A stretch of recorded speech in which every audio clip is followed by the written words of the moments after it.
Oh! All right. Welcome to the stream, everybody. Got a lot to do, lot to do. A lot of things to react to. Lots of Halo stuff today. What else we got going on? We're going to do some golf. Getting a lot better at golf. And some business things we got to take care of. Going to work on For the Win for a bit. And this week, this Friday's For the Win podcast episode, we're interviewing the man, the myth, the legend, the Irish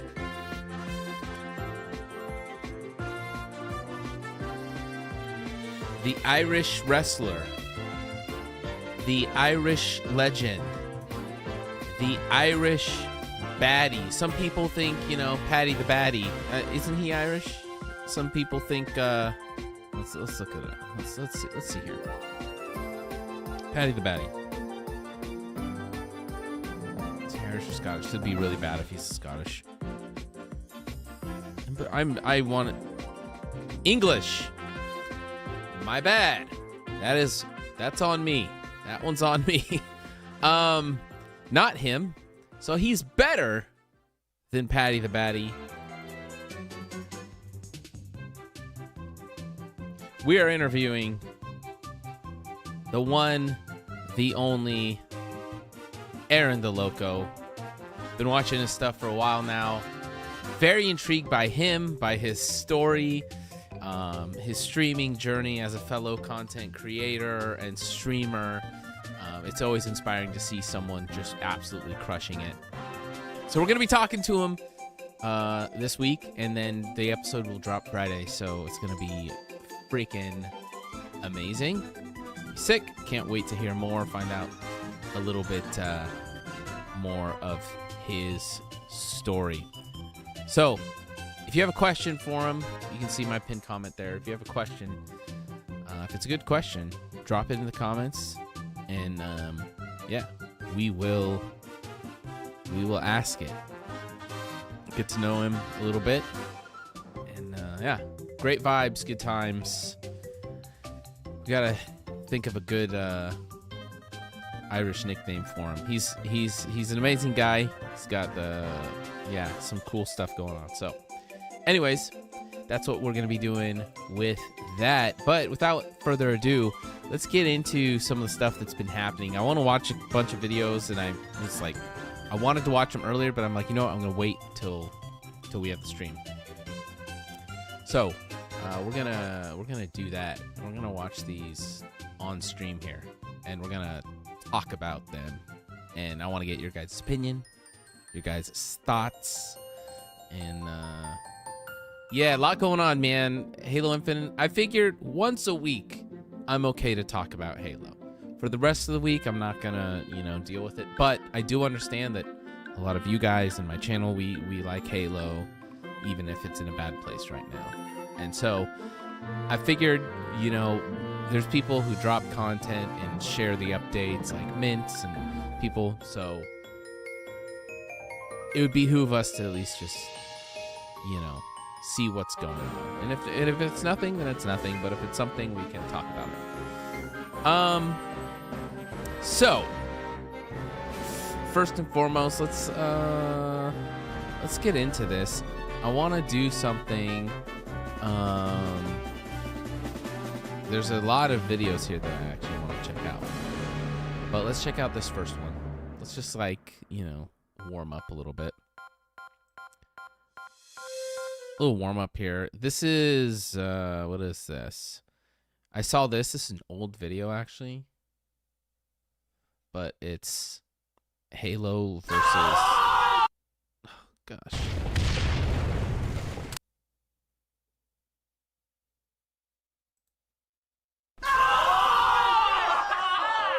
Yeah. It's Halo versus Call of Duty. Go. But apparently it's pretty good. So we're gonna, see what this is all about. Halo versus Call of Duty. Okay, that was awesome. That was really good. They clowned on Halo a bit. They're obviously Call of Duty players, but you know what? It was a good 8 years ago. Is crazy. 50 million views. I'm not surprised. But look, it's still getting views like all the time. This is so good. And for 8 years ago, those special effects are like good, you know? Hamburger Helper, what's up? That's crazy. I like that. I like it. Make sure you check this video out. These guys obviously are crushing. That is nuts, man. All right, this is called I wanted to check this one out as well. It's just short, but I think it's a good clip. When you reload a little too hard.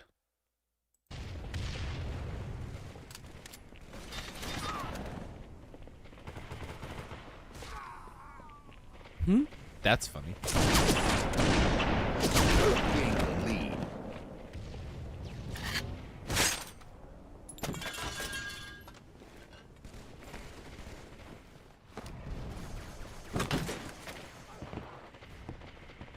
Really?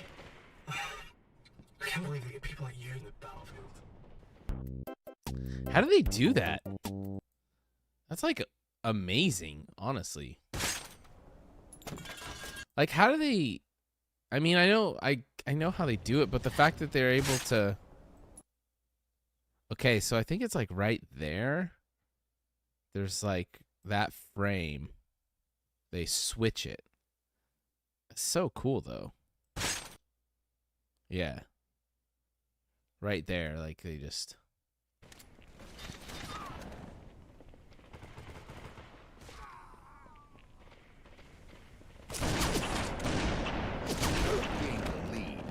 You know what? Maybe this. Oh, I don't know. And look, even the detail up here of the sniper not being fully formed and it going away. Really? I can't believe they get people like you in the battlefield. I like that. That's impressive. I don't know how people do that stuff, honestly. People are so talented, man. All right, let's go back here. All right, we're gonna. All right. Shut up. All right. There's a lot going on with Halo, and so yeah, Mint dropped a couple videos, and I want to check them out. So we'll like pound through all three of these, and we'll share our thoughts here. TV show, huge uptick across the board. Oh my god, the controls. Hello, everybody. Throughout the years, we've seen many creators blow up out of nowhere, and Sketch is no different. We know way more about Halo 7 than I first thought. No, that's not what I want. Okay. All right, so TV show, huge upticks across the board. All of these new people who have never played Fallout. I think this is about how the Fallout show has been really good, and so it's helping with the games as well, which is like we talked about this on the podcast last week. So we'll see what he says. Everybody, yesterday I promised a juicy Halo video, and I am a man of my word. Today, we are comparing the impact of the Fallout and the Halo TV shows on their respective franchises. Now, if you haven't seen the impact the Fallout TV show has had on the video games, I'm going to catch you up very quickly. On screen here is the Steam chart population of all of the Fallout games.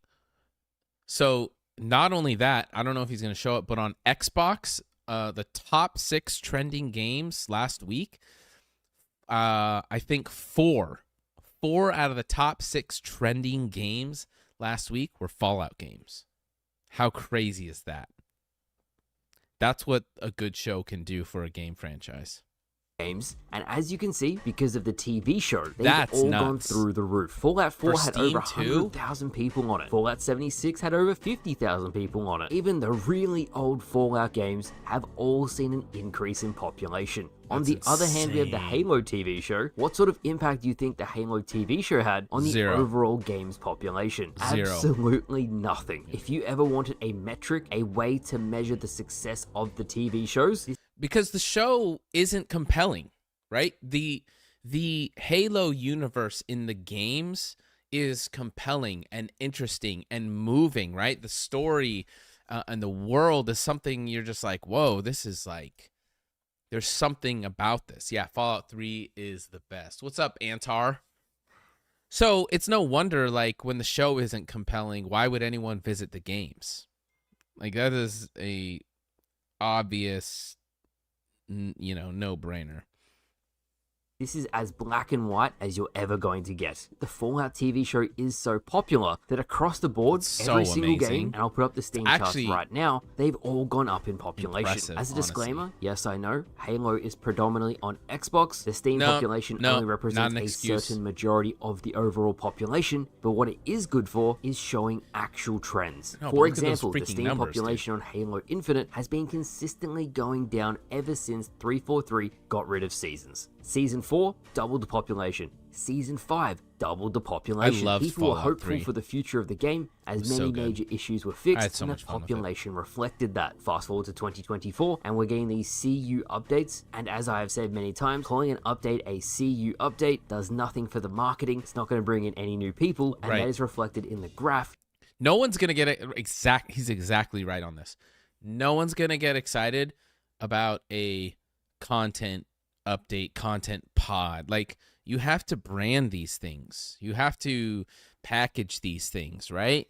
Like, people, like, no one cares when you, like, if you get a gift for someone, there's a reason you wrap it and you present it and you give it in a special way. Why? It shows that it's special. It has care behind it. And, like, these, like, oh, it's just a content, just pushing out a little content drop, content update. That's not going to get anyone excited, and it's definitely not going to bring anyone new back into the fold, back into the game. And so it's like, once they decided we're not doing seasons, we're not going to, like, do every 6 months a big presentation and do a special season, new, fresh thing. Look at Diablo 4. They, have consistent seasons, and it's a new thing, albeit sometimes some are not as good as others, and people have all their opinions, and sometimes it's not great or whatever, but at least it's like, all right, new season, and everyone comes back and checks it out. When you don't even have that, it's like, well, no one's even going to come back and check it out, so what are we even doing? Showing the trend of the population on Steam. This was the same for the TV show. No major uptick in population. Compare it to the Fallout TV surprised you show. didn't talk Huge about upticks Xbox across the trending. board. All of these new people who have never played Fallout in their lives enjoyed true. the TV show, so they tried out the game. Now, of course, you're going to ask me, Remy, why The did one game's show good. succeed and the other didn't? And you guys can already answer this for me, but a majority of the population Diablo's who not watched pay the to win. Halo TV show did Not not at all. resonate with the story. The first season is absolutely horrible. People mainly hate watched it to see if the show was as bad as what people say it. Yes, you're right, Ko. The Halo TV show was not made by people who love Halo. That is a fact. Majority of the population who watched the Halo TV show did not resonate with the story. The first Correct. season is absolutely horrible. People mainly hate watched it to see if the show was as bad as what people say it is. Guilty. The second season was I was a hate moderate watcher. improvement, but for a lot of people, just like Halo Infinite hate not that having sniper content when it first came out, people already had their minds up and nothing could be done to salvage it. It really goes to show what the TV show can potentially do to reinvigorate a game's population. Bethesda was Yep. also very smart as they put the games on sale to further incentivize purchases. Now, the reason why I said people didn't resonate with That's the Halo smart too. TV show is because I actually saw an uptick in my overall views views as people were searching up the topic online on YouTube, but they weren't going to check out the game. That means they wanted to talk about the TV show, or at least express their views about how much they didn't like it. And because Halo as a topic was being searched more, Halo YouTubers got more recommendations. After going through the Steam charts graph for Halo Infinite, there really is no noticeable improvement in the population for the TV show. There might have been 1,000 or 2,000 extra people here and there, but compared to the seasonal updates that doubled the population, it was nowhere near that. As a very quick side note, I thought I would point this out. At this point in time on PC, Halo the Master Chief Collection is more popular than Halo Infinite. However, when you factor in the Xbox population, Halo Infinite is still at least 2 to 3 times more popular than the Master Chief Collection. I guess that's because the game is free to play, it's more easily accessible, and also you have to keep in mind it's newer, and that's reflected in the population. As of making this video, the Master Chief Collection is actually on sale for $10. You get 6 games for $10. Great value, pick it up. You're not going to be disappointed. I know a lot of people are going to ask, well, what's the overall population of Halo Master Chief Collection is a disaster.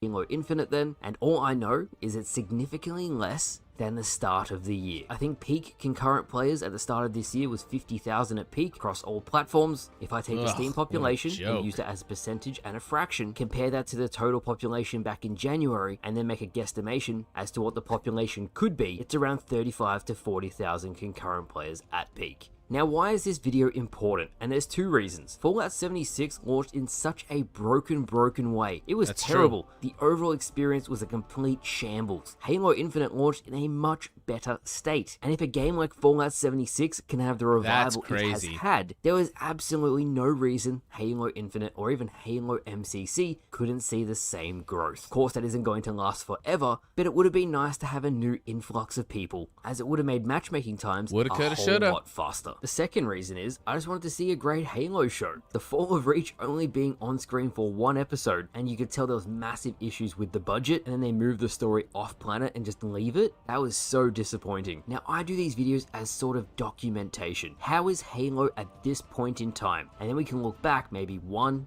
2, 5 years time from now, and we can see how the franchise was. It just goes to show, if you nail the franchise's TV show, what a positive effect it can have on the video games. Fallout is evidence of this, and it also shows that when you respect the source material, you meet the viewer's expectations. Respect the source material. The identity of the main characters, how well received your show can be. I think most of you guys watching this video would agree with that. If you haven't seen the Fallout show already, and you're a fan of the games, give it a watch. You're not going to be disappointed. The Halo TV series might be coming back for a 3rd season. On the Halo Infinite front, the current operation or event ends in under 2 weeks. We have absolutely no idea what is happening with the game, but I would bet my bottom dollar, as I said over a week ago now, I think we'll hear something soon. Let me know what you thought down in the comments below. Thank you all for watching, and I'll see you guys later.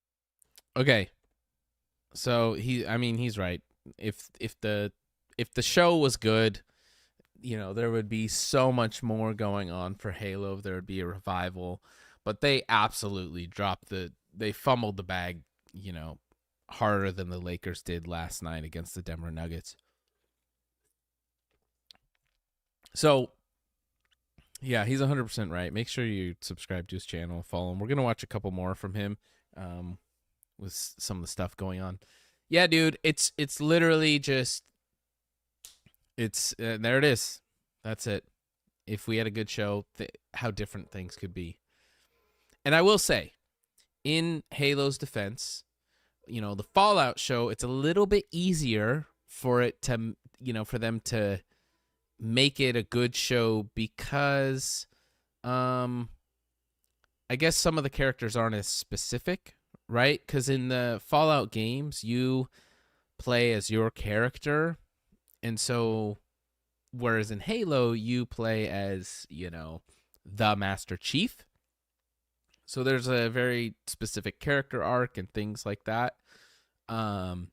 So I will say there's like that piece where they don't have to worry about, you know, staying with that specific character and how that character acts, you know, but they can just kind of tell a story from that universe. But like that being said, respecting the source material, respecting the universe and everything, I think is really important.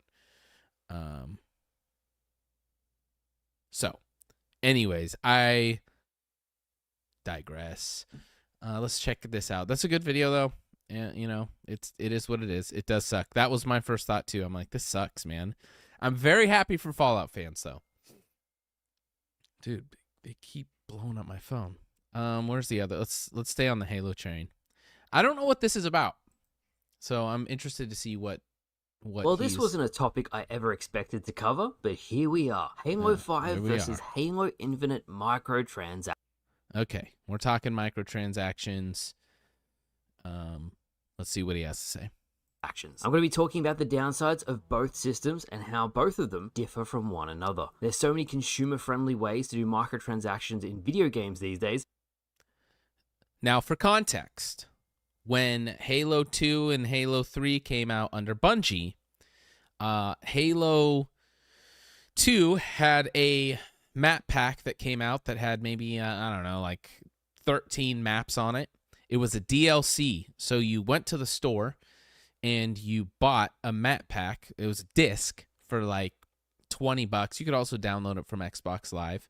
And it was like $20 maybe, and it gave you like 13 or something, maybe more, brand new multiplayer maps, polished, finished, excellent, like great maps. There were some awesome maps on there. And then on top of that, I think they released a couple more. It's $20 is the best thing ever.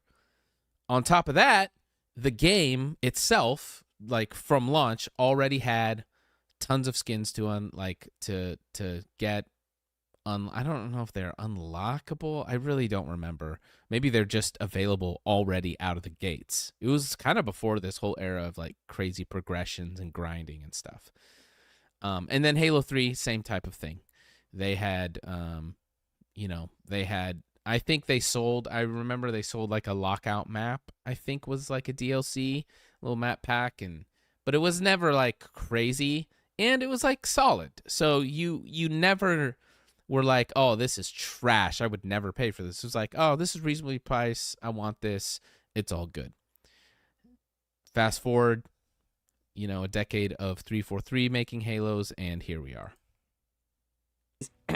Helldivers that Microsoft should really try and emulate. Today, we're talking about the past two Halo games and both microtransaction systems that 343 put on the game. First up is Halo 5 Guardians, and the Halo 5 rec packs and microtransactions made a lot more than Microsoft initially anticipated. Now, I didn't mind this, and Henry and we've talked about this on the podcast a lot. Halo 5 microtransactions and rec packs were actually not as bad because you could actually unlock everything in the game through playing the game. You could get it faster if you paid money, but if you played the game, you could get everything. And I think that's actually a good system. To be honest, it was practically a glorified casino, a RNG pack generator giving you weapons and vehicles. What's wrong with the casino? Combining my two favorite things. Halo and gambling? I mean, I'm not mad about that. Also, that straight ripping pistol skin is absolutely fire. For the Warzone game mode, as well as unlockable armor. Don't act like you're above gambling, man. Mode, and I know for a fact many Halo YouTubers at the time dropped thousands of dollars to get all of the legendary weapons before everybody else, and then try and make their money back on rec videos. I asked Twitter what they thought of both microtransaction systems, and many Halo 5 Arena players said they actually prefer the Halo 5 system. They preferred Halo 5 Shop, they preferred the rec packs, and they hate Halo Infinites. Why? Because they could unlock everything just through playing. Yes, it was quite a grind, but they're correct in the way that you could unlock every single weapon, armor piece, and vehicle without paying for a single item. Look how much armor that is. Look at that. Look at this. Okay, even like this is what blows my mind. My biggest problem with Halo 5's microtransactions was all the armor was random. Yes, that's a tough call for sure. But look at this, 229 armor pieces out of 229. Okay, that is insane. I don't know how many is in Halo Infinite right now, but like it blows my mind that they can have all of this content and then somehow launch a brand new game bone dry, And I'm sure, going to a new engine and changing everything up hurt them and they had to start from square one or whatever. But it's like when you have all of this, albeit some of these kind of look the same, you know, when you just look at them, it's like, oh man, a lot of these kind of blend together and aren't very distinct. But like there's 229 pieces of armor, and now it's like Infinite just launched in a pure famine. Item you got, but if you played for a certain amount of time and it was a while, you could unlock everything. Right. When the game first came out, I Right. could not get the sniper rec card no matter how much I tried. All my friends got it right away, but it took me like 3 days before I could even use a sniper rifle. That annoyed me. Many that is people who annoying. played Halo 5 found That the is most annoying. optimal way to unlock everything was to spam bronze rec packs, then go to silver, and once you've unlocked all the silver items, you then go to gold packs. Once you have unlocked everything, That's true. Henry told me that like a couple months into playing Halo 5, and he was like, "Oh, I figured this out already." you actually get rec points back, which means you could open more packs, making it even more efficient. An unintended consequence of this system, and it very well might be why Halo Infinite doesn't have all that many new weapons or new vehicles, was that because the primary source of income outside of buying the game was the rec packs, and they were making so much money, each content drop 343 released needed to have new recs. This meant because 343 was padding out the rec packs, they needed the new weapons, they needed the new vehicles, so people actually had new stuff to unlock. Now when 343 would do a content drop for Halo 5, it was almost every single month. I'll have the graphic on screen now so you can see them, but for both Arena and Warzone, there was free content available to everyone, and for the first year of Look at Halo that 5's content. life cycle, you were getting content drops every month. A very good example of this is the summer and spring of 2016, which is 8 years ago by the way. Dude. And look how much content was coming to I didn't realize it because I was just in it, you know? Like, I was just in it playing Halo 5. I didn't realize, like, how much content they were pumping out every month. Free spring and summer 2016 content. Look at all this. Holy smokes. the game. You compare that to Halo Infinite, and it's kind of a night and day difference, at least in kind terms of of, new weapons and new vehicles yeah, coming we into the don't, game. like, Ultimately, gotta- Halo 5 rec packs were a RNG pay-to-win casino for Warzone, but there was a free pass to unlock everything just by playing. Yeah, but it's Warzone, bro. Like, pay to win in Warzone. There's no ranked, like, it's Warzone. Who cares? No, who's playing Warzone competitively and, like, you know what I mean? I'm pretty sure there's some of these guns I've never even shot before. There was so much content. But like, pay to win, this might, I don't know, is this a hot take? Pay to win in a, you know, a casual game mode doesn't, like, bother me that much.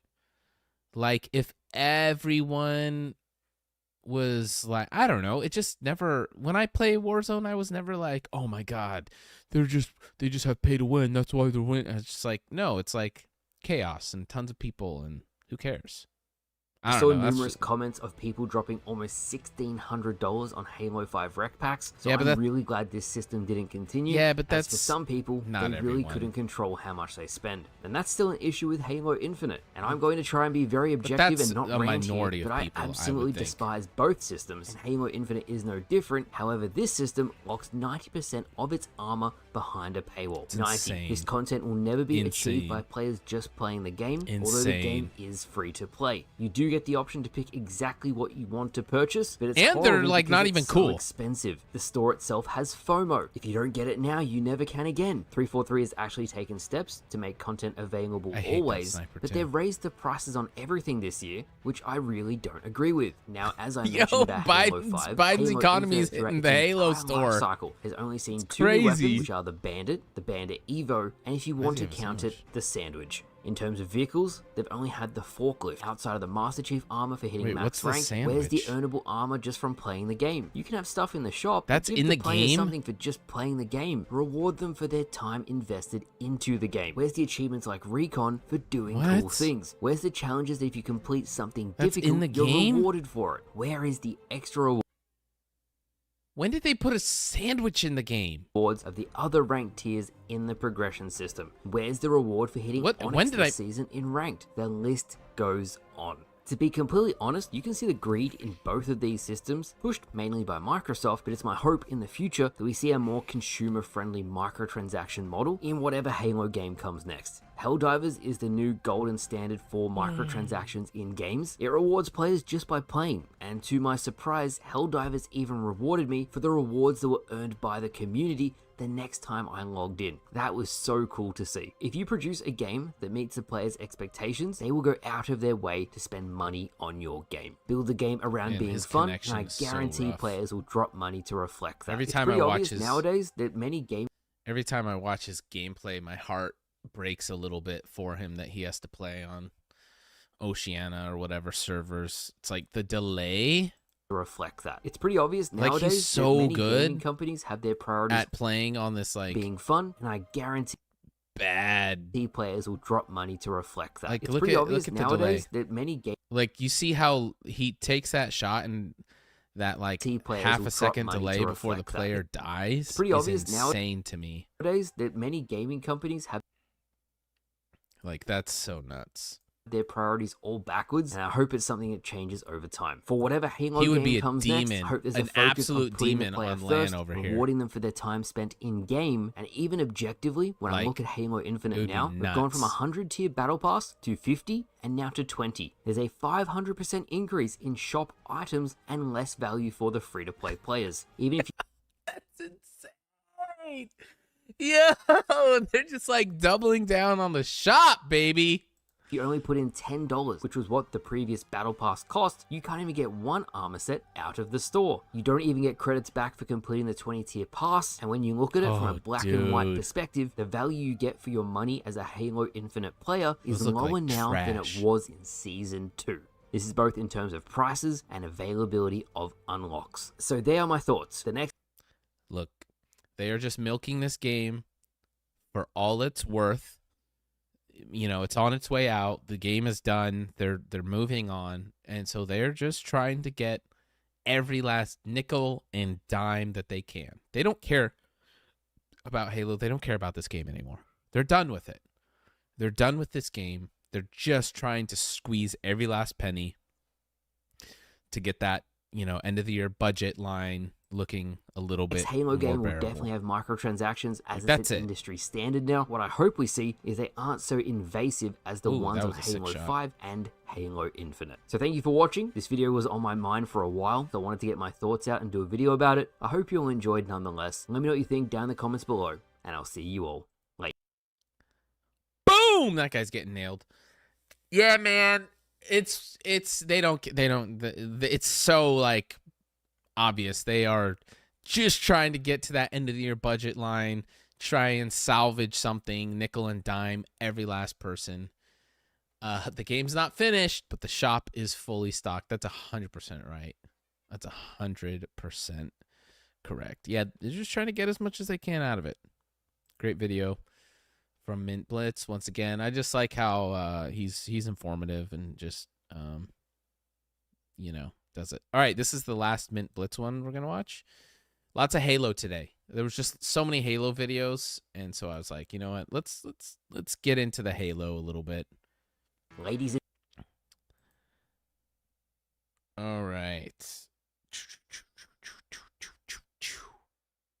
Let's see what he's talking about. 343 finally breaks their silence on Halo Infinite. gentlemen, 343 has finally broken their silence and have actually given us a teaser of what we can expect for Halo Infinite's future. 343 will be doing a live stream literally in a few hours of We're this gonna watch video that in a going sec. live, sharing what is next for Halo Infinite. It sucks in a way because with the teaser they did show, and I'll put it up on screen now, it seems like a full Banished season was initially planned for Halo Infinite. So it would have been the Season of Fire for Spirit of Fire, and there would have been Season of the Banished for the Banished. kinda This would cool. explain why the brutish models of weapons were also in the shop, and the leaked double barrel shotty with gravity hammer attachment probably would have gone into this as well. I would have been super hyped with the little snippet they did show off too, because it looks awesome, so it's a missed opportunity that it's probably just going to be another cosmetic update. With that said, there is new maps and content hitting the game today as well. The Rig remake is coming out called Interference, and the pro team over at 343 have actually been testing two new maps, Fortress and Origin, but more on them in a little bit. One of them is a Coliseum remake from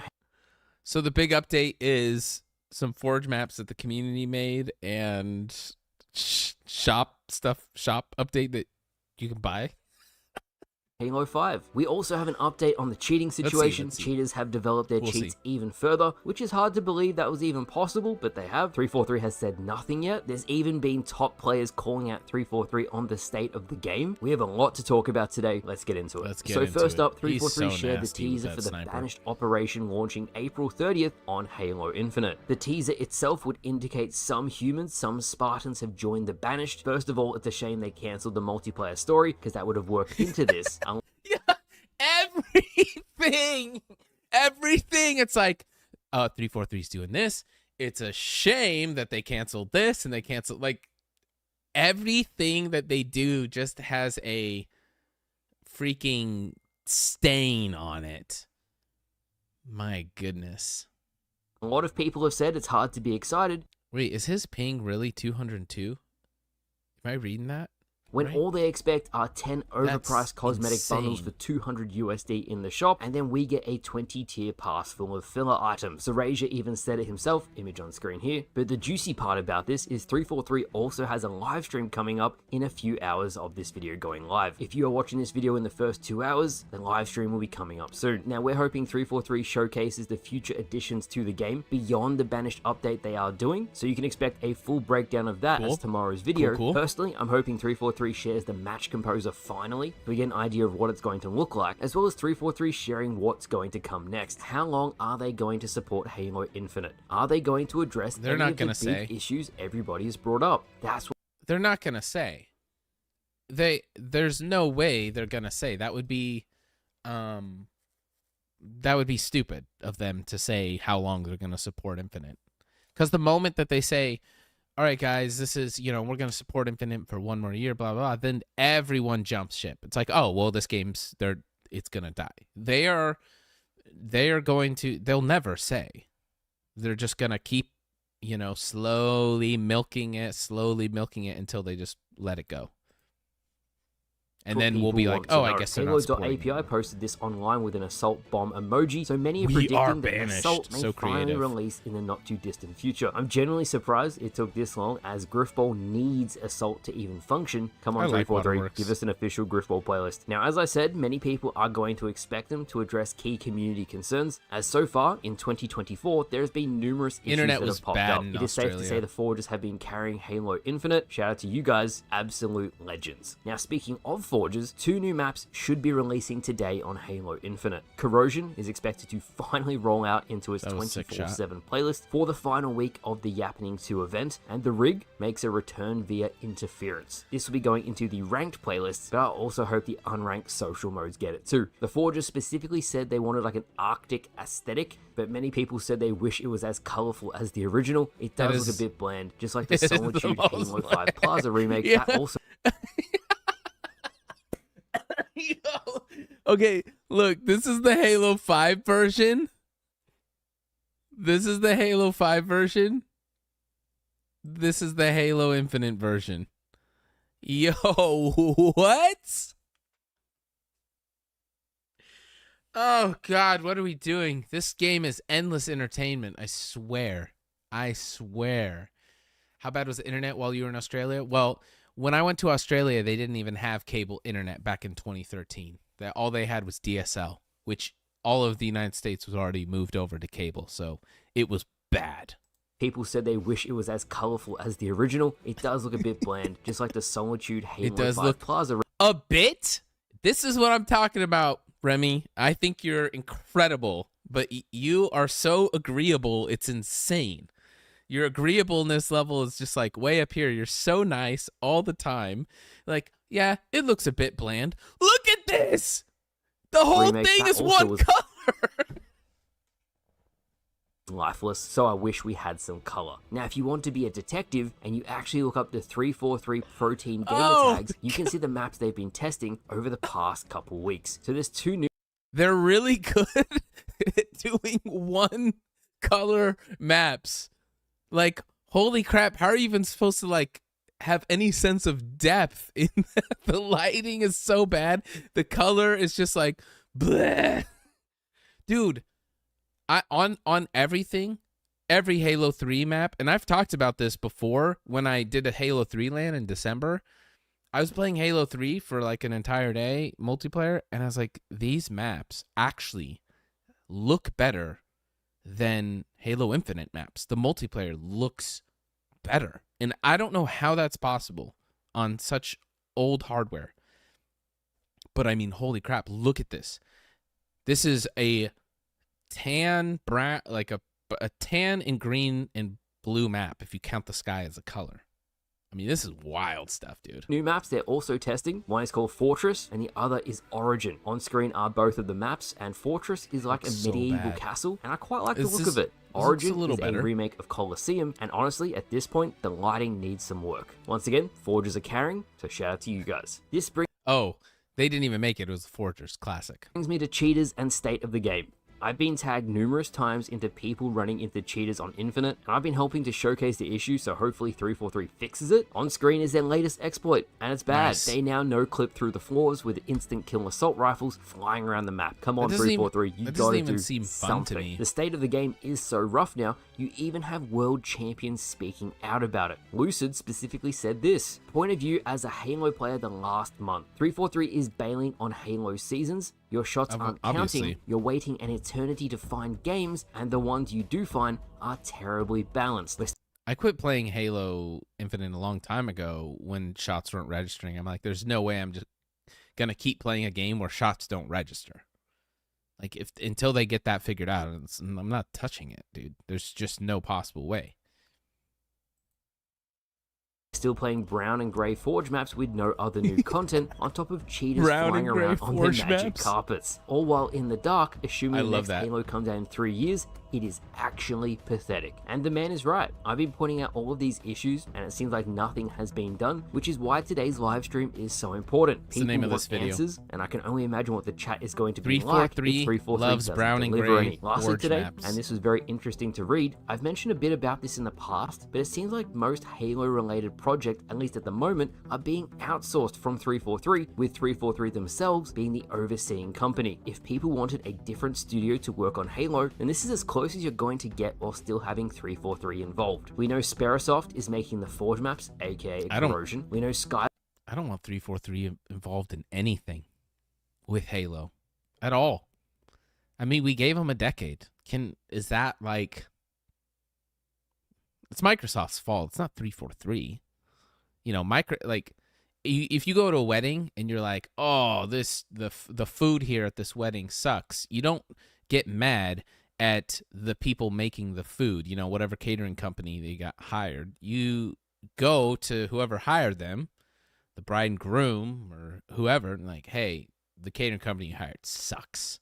That's old. We know this. iBox Labs is working on other Halo Infinite items, and Certain Affinity is working Look on a at the secret delay project that's been in development for nearly on that 3 years hammer. at this point. So even though at the moment we don't see anything publicly, things seem to be changing quite drastically behind the scenes. So just keep that in mind. In any case, that catches you up to everything Halo related you need to know. It's going to be a very interesting video tomorrow. For the whole community's sake, I hope I'm covering good news, but I've learned to not get my hopes up. So thank you all for watching. I hope you all You enjoyed. think? I'll see you all tomorrow.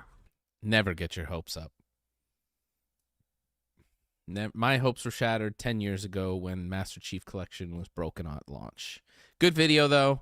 343 loves brown and gray maps. That's so funny, dude. That is so funny. All right, let's check out the live stream. We're not going to watch the whole thing, but we'll cruise around to some of the highlights. Because can I send a video your way? Yeah. Send it through. Let it rip. Couple things may look. Okay. Let's roll in here real quick. We're gonna skip around and try and hit some of the highlights. Sorted for that last community live stream. That was we had that Oh yeah, network the play outage. date. The and play date. These guys, they got a job on their hands. Ooh, they got some game fuel back here. I like that. I mean, look, the set looks cool. The set looks cool. The sword, the needler. I like it. I would love to have this. This looks like a great podcast studio. You know, I would love to have this. in the whole building. So by the way, this is the Banished Honor community live stream for Halo Infinite. We're going to skip through it, watch a little bit, and see what's new with Halo Infinite. we are excited to be back, as you could probably guess from the little teaser there in the intro.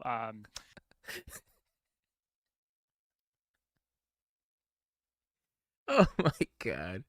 This guy can't wait for this dumpster fire to just be over. I mean, this Halo Infinite saga has probably aged him. It's like being the president of the United States, dude. I mean, I'm not saying he looks bad here, but you can see the tiredness in his eyes, you know?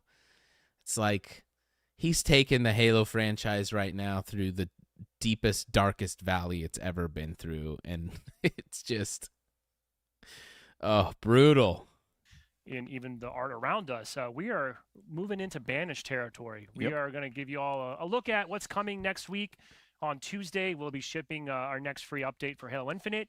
But before we jump into that, a couple cool things that you may not be aware of because they just happened right now in real time. 2 new maps are available on Infinite. So first one we shared and showed off a bit ago. This is called Corrosion.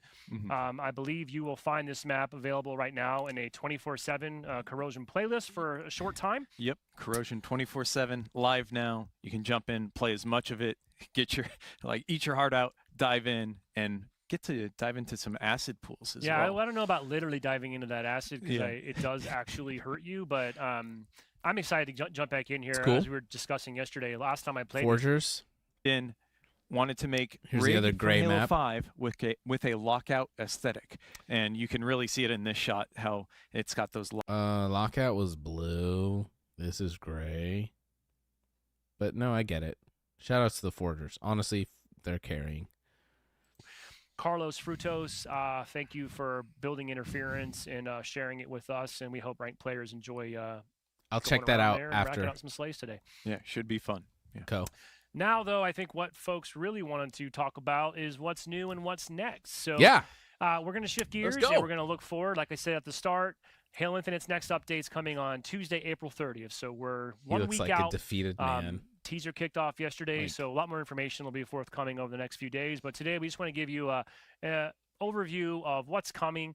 Of course, there is a new operation which we'll take a closer look at, but we have a couple other cool features that we're very excited to share as well. Let's do it. And to do this, we are going to transition into a bit of a live demo here.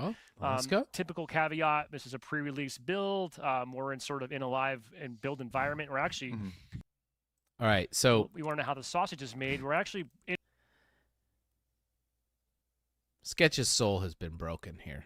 You're looking at the man whose spirit, not soul, the man whose spirit has been broken. There's a little bit of life here. He still needs to come down a few pegs, a couple more years of being a part of the Halo franchise, and he will look like this, and he will have a broken spirit. But there's a little light, flickering there. But give it some time, brother, and you'll be right there. In real time right now in parallel, this build is going through the certification process on its way to eventually land on your PCs and Xboxes next week. So dang, I said PC first. Fingers crossed none of that interferes with our live stream today, but you never know. This is the reality of real-time game dev. And we're doing it live. Speaking of, I see some cable swapping happening just doing on it camera, live. So I'm just kind of looking around the room, making sure everything looks okay. We're good, maybe. Okay. Sorta. Hold on. All right. Getting the thumbs up. We're back. Okay, we're back. we're All back. right, I hate we're that gonna give you helmet. controller. We're back. It is true, during the play dates, I don't need my POV shown. And I actively asked for them not to show it, but thankfully you're not going to have to watch me play today. So here we are on the UI. A couple things. What do we got? What do we got? I want to jump right into a new feature that's coming out next week. We hinted at this. We talked about it in the past. I'm going to start by, I'm navigating over to the shop. Just bear with me here. But I want to draw your attention to right here in this upper left corner. Okay. We are excited to be welcoming the Exchange to Halo Infinite. So MCC players probably already have a good sense of what this is because this feature and functionality was heavily inspired by what's on offer in MCC. But this, I'm going to click into it here. This basically is a new supplemental, I'm going to call it a shop front. Bear with me, though. except instead of using real life currency, you will be using Spartan points, which I think our progression team, they refer to this as a soft currency. So Spartan points are earnable. You will play the game, you will earn these, they'll kind of go into your wallet. You'll be able to hold on to these and then use them in the exchange to acquire customization content. Yep. Another thing you can earn via just... That's good. That's good. Would have been nice 2 years ago, but that's good. Gameplay. Yeah. Now, the exchange has a couple goals here, and these are addressing some feedback that we've heard from players really since launch. 2 years worth of feedback. Players always would love more ways to earn content. So that box is checked. Also, a lot of content has come to Infinite since it's launched, and as a lot of people have given feedback and sort of expressed their disappointment around, some of that content has never come back to the game. I'm really referring to, like... Here's where it gets dicey, though. Imagine you're an early adopter, you've been playing Infinite consistently the last 2 years, and you're supporting the game, and you see a cool skin, you see a cool armor color, armor pack, whatever. You pay cold hard cash. You get it. Will any of those now be unlockable through Spartan points? And are the people who paid cold hard cash going to feel like, oh, well, I got screwed on this one? I don't know. Maybe not. I don't know. I don't know what their plan is. Like our original events, for example. Yep. Some of the promotional content, some of the award rewards. So, for example, this Platinum Anniversary coding, people that logged into Infinite, I believe it was live about the first 2 weeks when the game launched, got this coding for free. If you weren't there for the first 2 weeks, we've never had an opportunity for you to earn this since. All right, so they're doing Spartan points. Cool. Reminder, this is an awesome, this is a brand new attachment. We haven't offered this in the game yet, but this is an example of kind of one of the new, in my opinion, like, this is my chase item. I really want to go after and make sure I acquire this because it's just novel and cool. And who doesn't want to run around with the giant pink spike through their head? But we're going to have about a nice reference. About 21 items will be available in the exchange when it launches next week. And that's the current cool. plan is roughly every 4 to 6 weeks. So basically, whenever a new operation will launch, you can expect the exchange content to. Again, we've kind of made the decision here, instead of forcing a reward on you that we've deemed cool or that we think it's worth earning, we're now just going to give you the currency and let you have a little bit more choice and decision over what reward do you want to get out of what's available. So we're excited to sort of make this shift, and I think that is a key piece of feedback we've heard is players just don't always agree that the ultimate reward that we think is cool to them. So true, not quite ultimate enough. And hey, let's be honest, sometimes they really maybe haven't been. So the hope here is that players just have a little bit more control and can really hone in on what you want and what matters to you. So your daily challenge, ultimate reward, and then the third tier of a significant amount of Spartan points will be the Operation Pass itself. So I think with that might be a good time for us to jump into the Operation Pass, and you'll get a little better sense of what I'm referring to. So I've already given myself the pass and completed it. So not a battle pass, Operation Pass. You played all through the 20 tiers already? You've been grinding? Busy in the internal environment. So what we're looking at now, this is the Banished Honor operation. This will go live in the game next Tuesday. As always with our operations, it is free. We do have the standard premium upsell option available as a convenience for players who are interested. Which gets you the permanent unlock for the battle pass. Always. You know, you gotta have it. You just unlock a bunch of currency. One complete look for their Spartan, and then generally can now. Okay.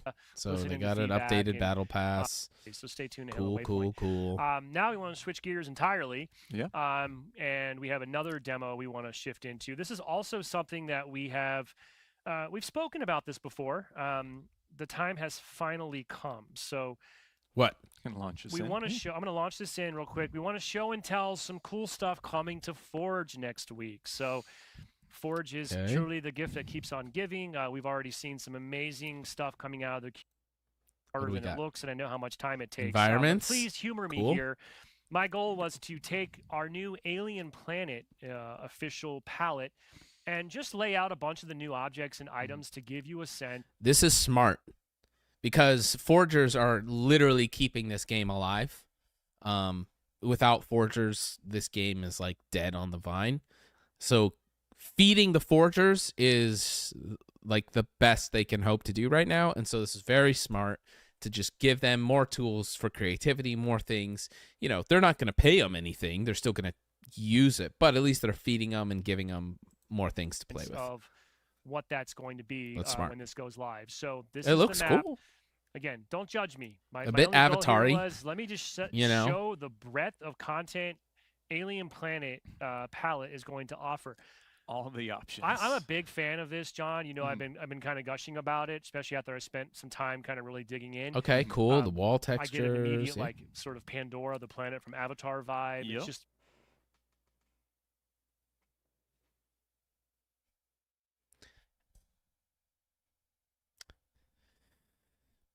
really fantastical. There's some whimsy. I love the color palettes.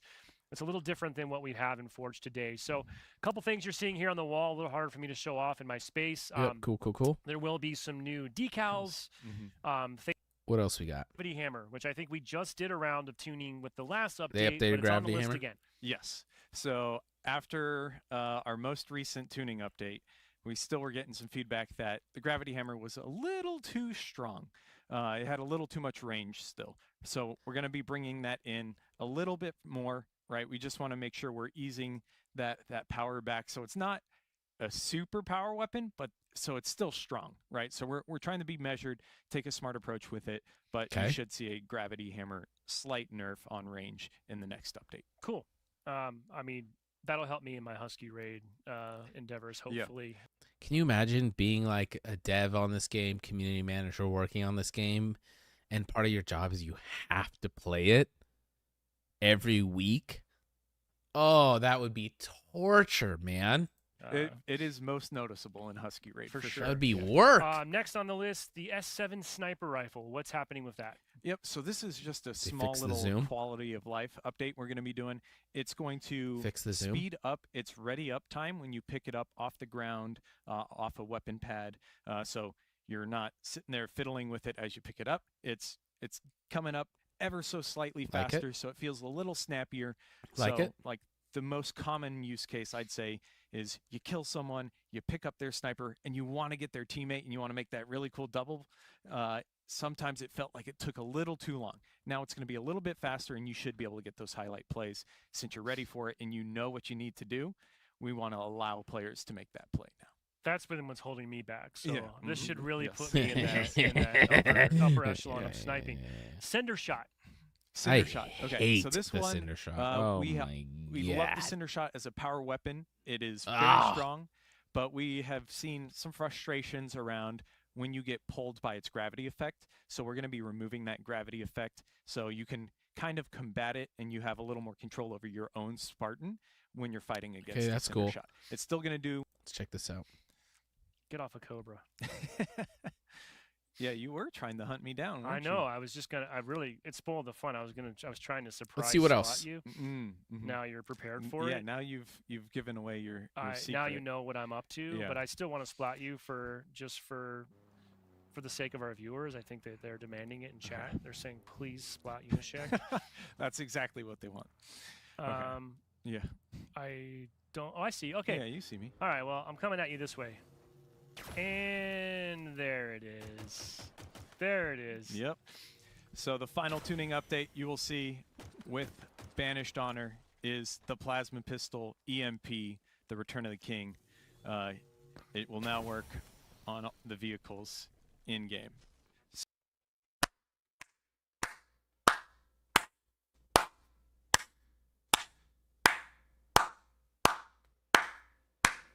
You did it, boys. We did it. You see this? This is for you. You deserve this. You earned this. Wonderful job.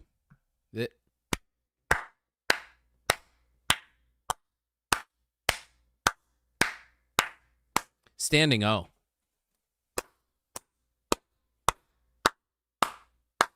And honestly, like...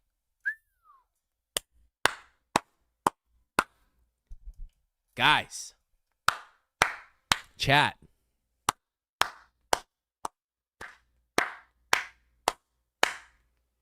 Man, we're back. Halo is so back, baby. Halo is so back. Let's go. Super stoked. This one, I've been way too happy for the team to get this implemented. It's been one of the most common points of feedback since launch around the plasma pistol. We wanted to make sure it was feeling more effective, more love. He said since launch. Since launch. 2 years people have been asking for this. Oh, baby. And has plenty of utility, so we should see this go the distance, do some really cool things. Oh. Reminds me of Halo 4. There was multi-site extraction in a few different playlists.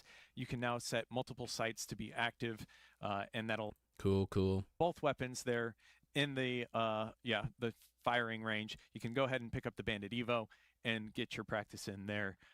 I've been using the firing range for a lot of my warm-up especially before I go into ranked. So or networking issues that aren't behaving the way that you networking issues. I saw one other community member tweet out about it. Let's talk about networking issues. I was really issues. excited that the team was able to take that feedback to heart, jump in, dive in, and fix it up.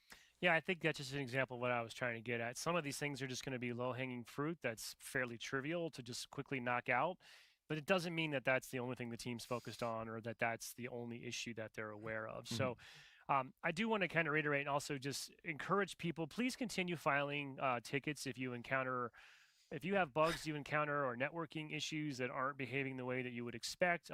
Those tickets that you file through the Halo support site actually make a huge difference. Now, clearly the community team are out there. We're still looking at your feedback on social and forums and Discord.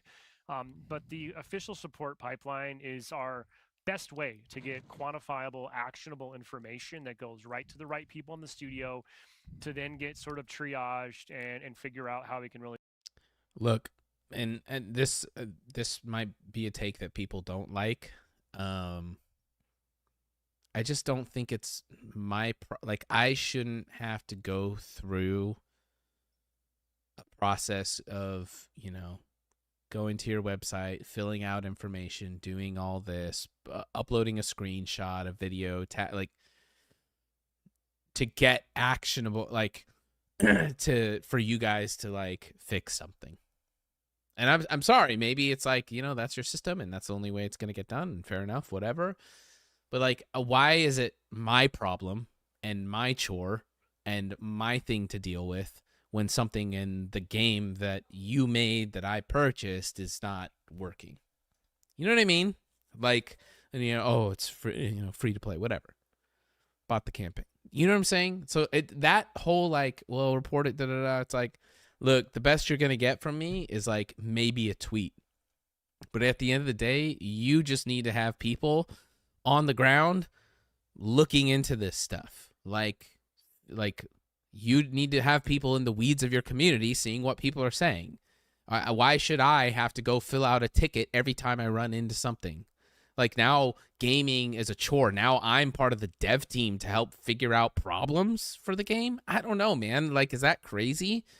I just think when I'm please fill out a ticket, do this. I'm bro, it's a Friday night. I want to play video games with my friends. I don't want to spend a few minutes filling out a ticket for you. And certainly not when there's multiple tickets and I'm running into multiple things. And every time I run into something wrong, I have to fill out a ticket. And it's you know what I mean? It just kind of becomes a chore. I'm I've never done that for any game ever. The most you'll get from me, and this is a lot, this is if I really love the game, is a tweet just saying, hey, this happened in my game. Do you know anything about this? Boom. That's it. Is that a crazy, is that too much to ask? Or is it no, you should be filling out tickets. As a consumer, it's your responsibility to fill out those tickets and get it done. I don't know. Does that make sense, guys? Am I crazy? It only took 2 years for them to put something back that they took out. Yeah, it's like returning a library book 2 years later. Exactly. Really go after it. So remember, anytime you go to aka.ms/WAC Halo support, you can find ways to file bug tickets there. Additionally, cheating. If you encounter people in the game that are cheating, Why is it my job to fix the cheating problem and to tell you about it? Like, you should just be in the discussion. These reports that you file absolutely do help. It may not I seem know, like I'm sure they help. I know they help. I know they're good, and it's great, and it's good for you guys, but it's like, dude, asking your community to shoulder the burden of solving this problem and reporting it. Like, the most you'll get from me on that is I report the player, and then you guys look into the reports. That's it. That's in it. the moment, it may seem like we're not doing stuff, but I can assure you that we have a safety and security team that are very busy. Are they doing? I don't know. Working very hard to keep up, but those reports do. I believe they're working hard. Whether the job is getting done Matter, and we really do appreciate you all kind of helping No being hate. boots on the ground, front It's not your line, guys' fault. bringing this to our attention, Microsoft. and that gives us a sort of a trajectory to go after. So please keep that feedback coming and keep those tickets coming. Nope. I'm so if not you haven't filling out played it yet, or you tickets. still want to, jump in there. Okay, I'm not going to jump in, but it's good to see that, you know, there's some positive changes happening before the new game comes out. Oh, man, guys, what a journey. So, you know, not much to write home about with Halo Infinite, as per usual. But, hey, you know, they're doing their thing. Shout outs to those devs who are keeping it coming. All right, I'm going to use the Banyo. Give me 5 seconds. Talk amongst yourselves, chat.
Chat. Much needed. What's up, Snows? We had a much needed banyo break.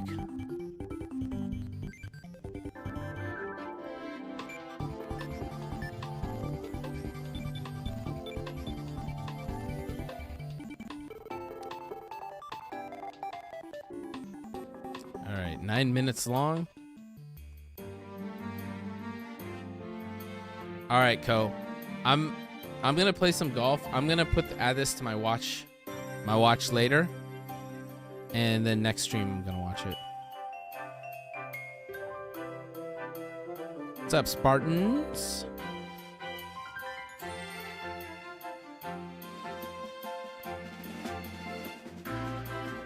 We're gonna save it for next time. Sparta.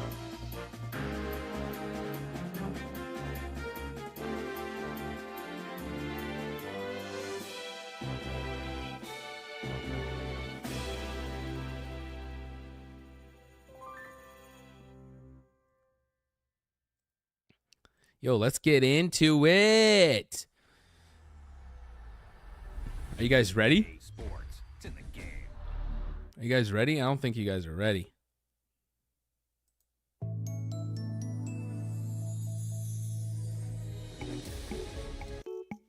Let's get into it.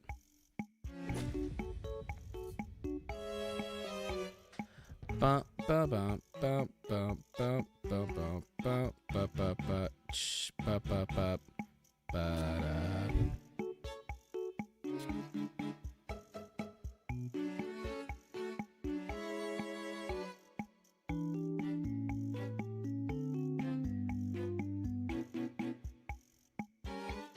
Okay.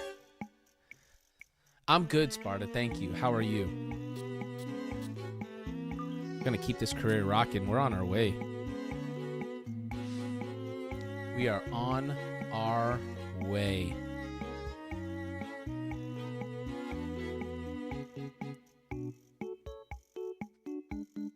Bup, bup, bup. All right, this is a big event here, chat.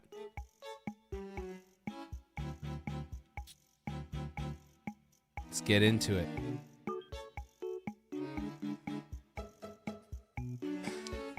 We're at Sawgrass.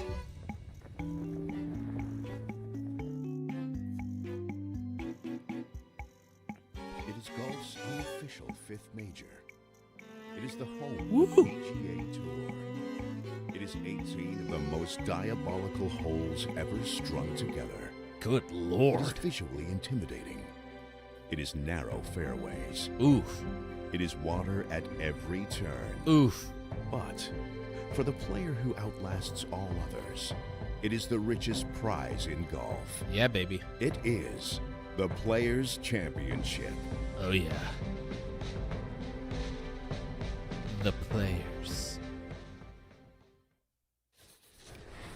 EA Sports and the PGA Tour proudly present the season-long race for the FedEx Cup. For over 4 decades, this has been the home of the PGA Tour and the site of its flagship event as we bring you opening round coverage Starting of the even. players. This promises to be a fun 4 days, a lot of storylines to get to as we check out the early leaderboard. It does kind of sound Our like the leader, Soul a man Calibur who's announcer, won huh? here in Florida on the PGA Tour, Sung Jae Im. He's got it going early at 7 under par. Sung Jae Im. Meanwhile, our featured We're golfer coming will for ya. begin 7 shots off the pace. Opening round here at the Players' Championship That for bucket our hat, though. featured golfer, Bay Hill proved to be a little too formidable last week. It was All right, what an are we MC, working with? which unfortunately stands for missed cut.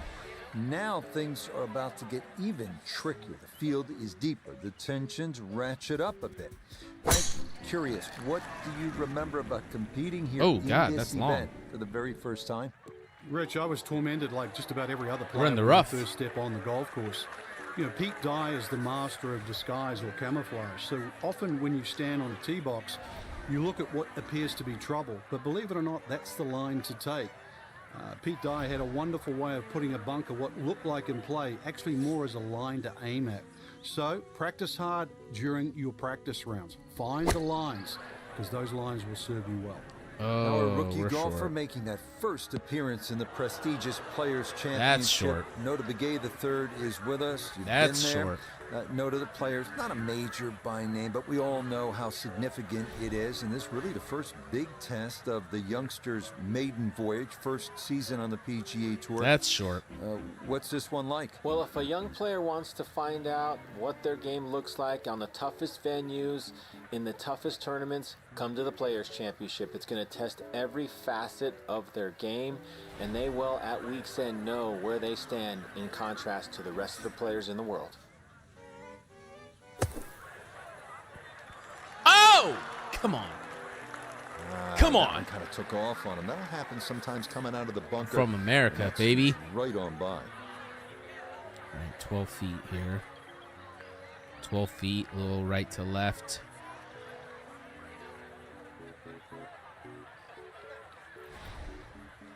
Nice and easy. Nice and easy for par. Stay in there.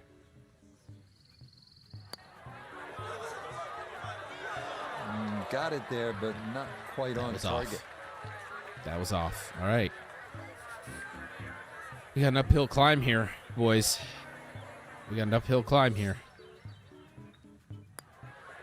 Tough start, tough start, tough start. It's a bogey here at first. And he's going to fall back now to 1 over par. Yeah, you hate to see that. A fine Thursday as we get rolling in this Players' Championship. The course in pristine condition. Frank, we hear so much about this golf course being one that favors accuracy over distance. Is that fair to say? It is. Often we use the phrase, it favors no one. And I think that's the hardest part of the golf course. There's no stereotypical type winner here at TPC Sawgrass. It really is a good blend of just finding position on some holes. Then the longer hitters, well, they can take advantage. The new 12th hole, for example, the drivable par 4. There's some tweaks in the golf course, but still, they expose everybody long and short. And that's the beauty and in some respect the pain of this golf course.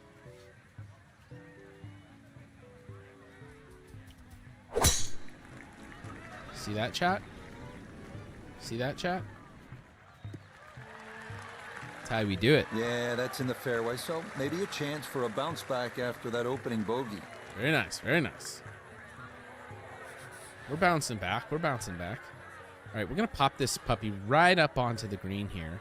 But we got a huge slope that we got to get over. I almost want to see what the 3-iron can do. I almost wonder... It might be worth just going straight at this.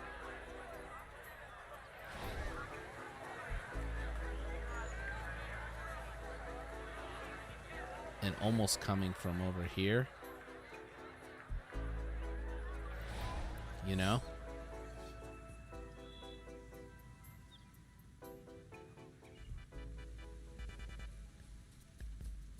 Oh, that was hard. That was hard.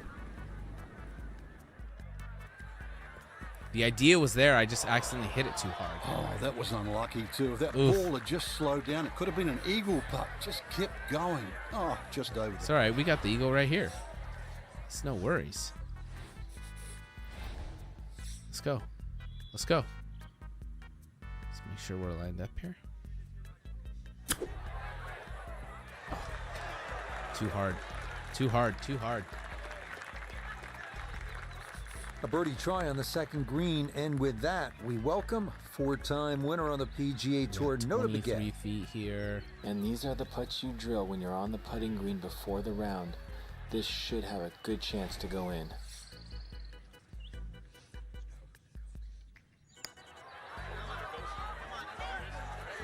God dang it. Oh, that's good touch right there. No, it's not. It didn't go in. All right. Par. Missed opportunity for sure. Missed opportunity for sure. Finished off for par here with the second, and he'll stay at 1 over. All right, we got to get going here. We got to get going here. Now the par 3 third. not overly long, but 2 is a rarity here. These greens are fast today. And you don't see a lot of tee shots actually finish close here for some unknown reason.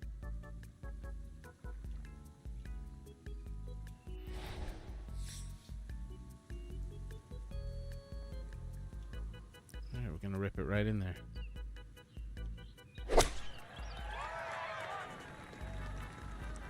Spin? No backspin? Okay, that's fine. Boy, that's Screw all me. got caught in the breeze, and it was just along for the ride. Much too firm there. Now a delicate little Flop chip this here right in for there. his second.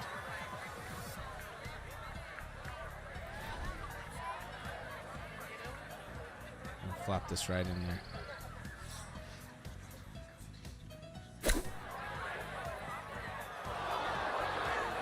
No! Are you kidding me? Well, the shot wasn't easy, but you're Yo, never going to quit get any spamming, spin out Sparta. of that sort of line. The ball, the only thing to stop it, there's the bunker.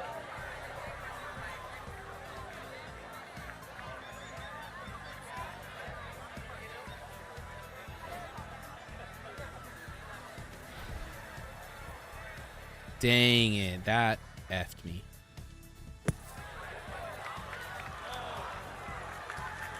Okay, That not too bad. was They're not in gimme range, but a good chance to possibly walk away only down So the many stroke. missed opportunities here.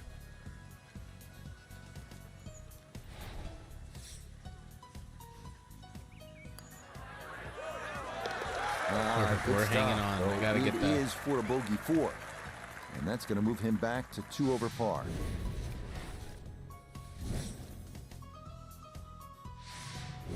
Frank, how difficult is it to access the hole location if you miss the fairway here at 4?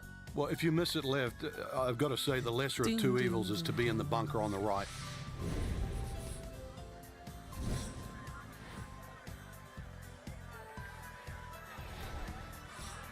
I'm just gonna let that puppy rip. Come on, baby. Oh yeah. Ah, so tempting to go for it right, but that's just a so very satisfying smart layup. being in the Gonna leave middle a of the simple little wedge shot into fairway. this 4th green. Breeze at his back shoulder as All he right, we're cruising. lines up his second from the fairway. Look at that downhill slope right into the freaking water. Yeah, we're gonna want to play this on the right side for sure. Like, you just don't want to risk it, right?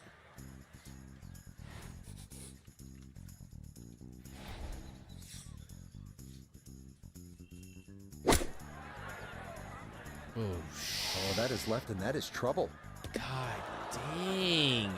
How is it Oh, and you saw that splash short? there. That is into the hazard. That is so dumb.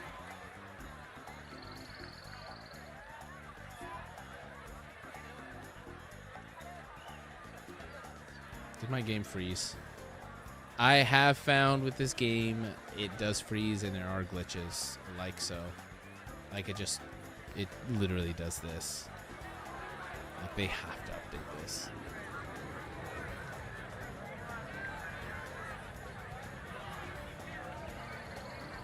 It's stuck. It's broken.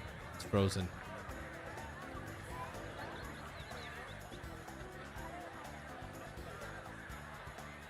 Like how? Like this happens fairly often.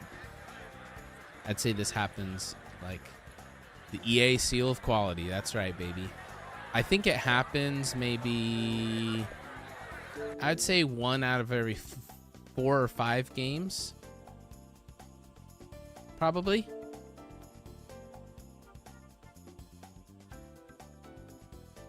Would be my guess. Man, in the horizontal stream today, I'm getting tons of just spammers and bots. It's annoying. EA Sports. It's in the game. Co, are you on the vertical stream?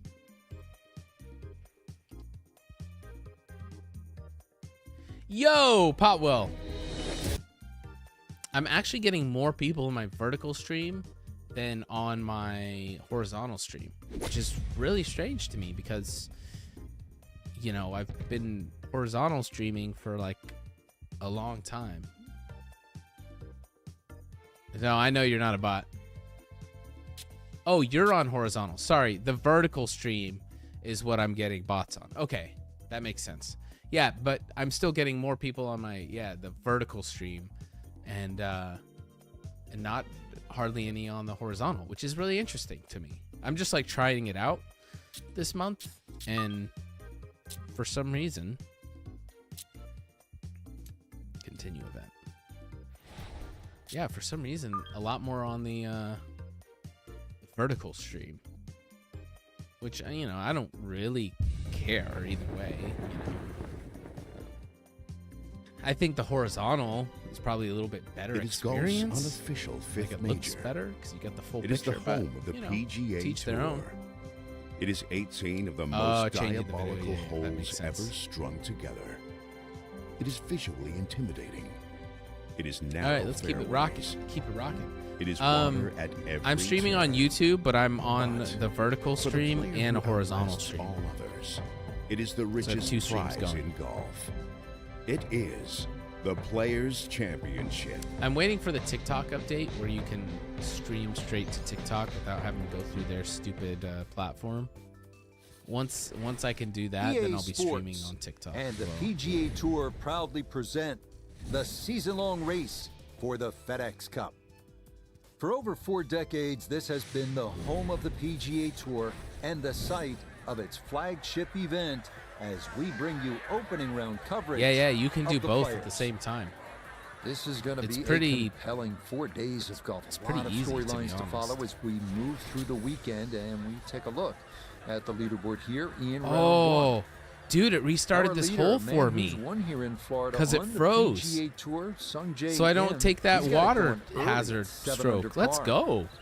We head out to the course as we pick up the action on the tee. Wait, is that a cheat I can use? If I like have a bad hole, just don't finish it, just quit the game, and it'll just restart that hole?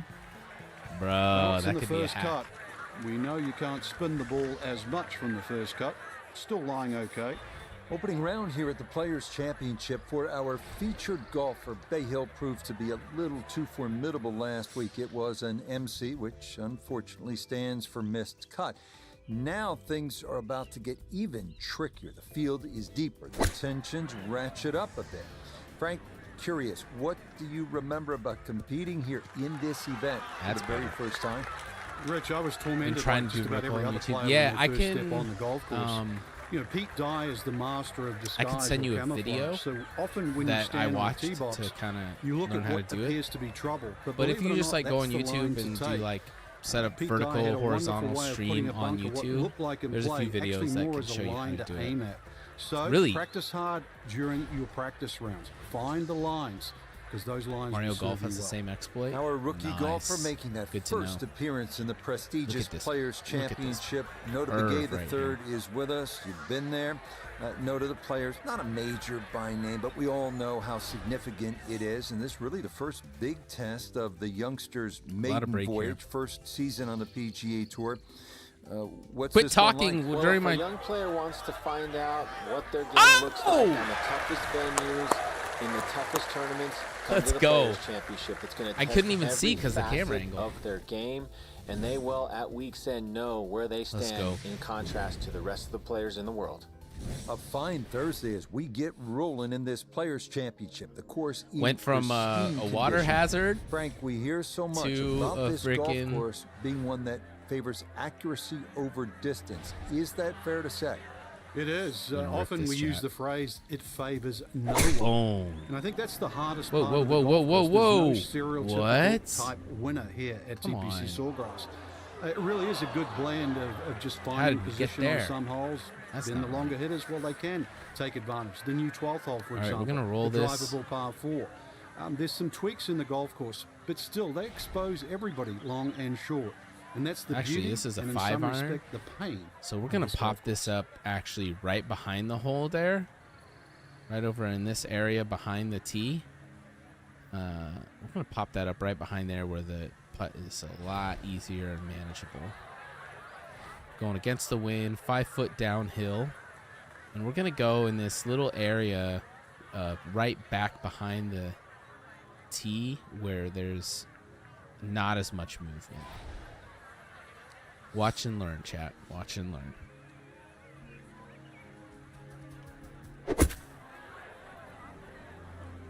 Okay, let's roll it now. Okay, not quite enough. Well, it's getting there. Skip ahead a little bit. There we go. Okay, that was close. Didn't put enough power on it, but we welcome in Iona Steven. This, a putt for birdie. He's And it's a very makeable one. There's not really a great deal of break or slope to discuss. Start it on a good line and it's nothing but cup.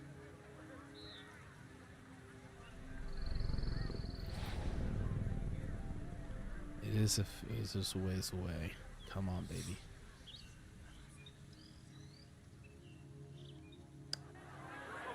Break. Get there. God. Yeah, that's a pretty good. Tried to put more power on it so it wouldn't break as much, but easy tap in. That one finished off. It is a par here at 5, and he'll stay at 1 over.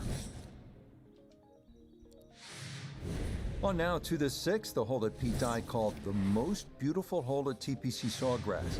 It's a par 4 at 393 yards. The water is self-evident left, framed by a long bunker that shapes the left side of the fairway. Up near the green, precision's important as there are no fewer than 7 bunkers of various sizes waiting to swallow Monster up drive. both shots.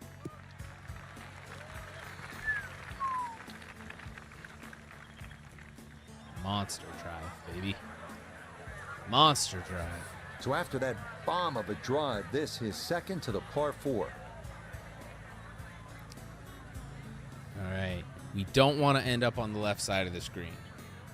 The left side of the screen is brutal. Can't see where this wind is taking this. Okay, there we go. We'll go nice and easy here.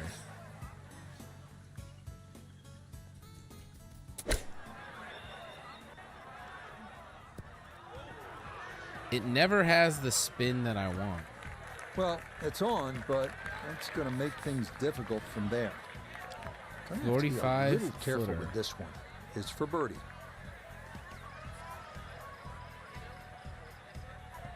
This is such a far putt. 45 footer. 41. So I'm gonna go here. And we're gonna try and judge this break a little bit. It's a hard break right at the end, though. All right. This is for glory.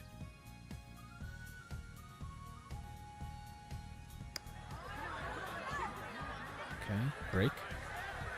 Break. Oh! Yeah, that's not too bad from that far back.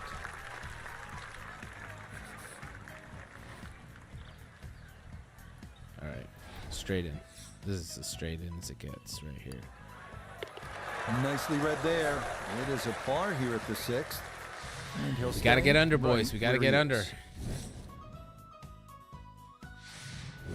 We now arrive at the 451-yard par 4-7. Slight dogleg right with a seemingly endless fairway bunker and lateral water hazard running almost the entire length of the left side of the hole.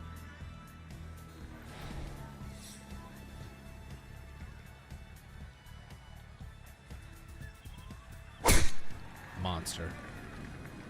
Absolute monster. No, no, no, no, no, no, no, no, no, no, no, no, no. How? Jeez. That will not make it to the pond, but it is in that long left side bunker here at 7. Need to be careful not to take much, we gotta any blast sand it out of here. Second to this par 4.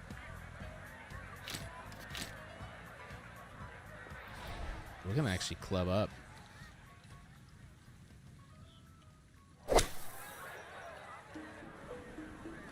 Look at this.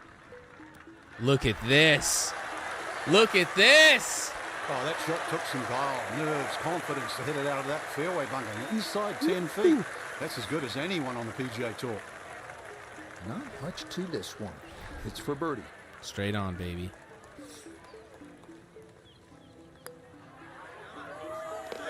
Yes, runs that one right in. Oh, It's that a birdie shot. here at the 7th. That sand shot.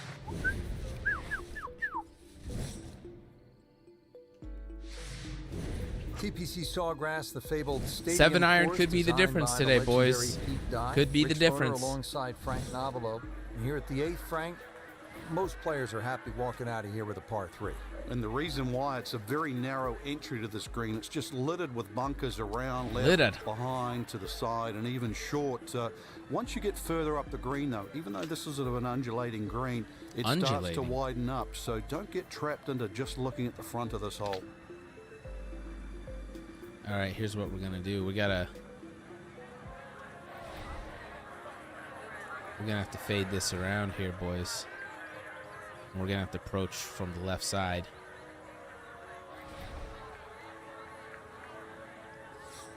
How far does this take us? 237 yards. Ooh.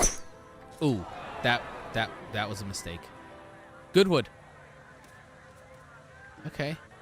So that one, I accidentally did a straight swing when I was tree, and that'll make things difficult from there. Okay, now Still we're work going to do for to par get this now. on the green. This is second.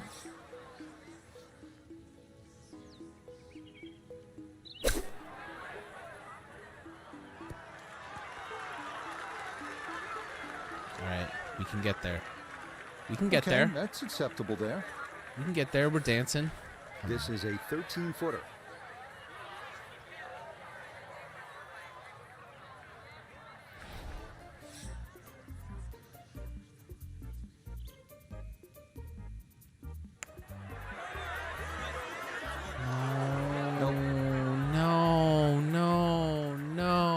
No.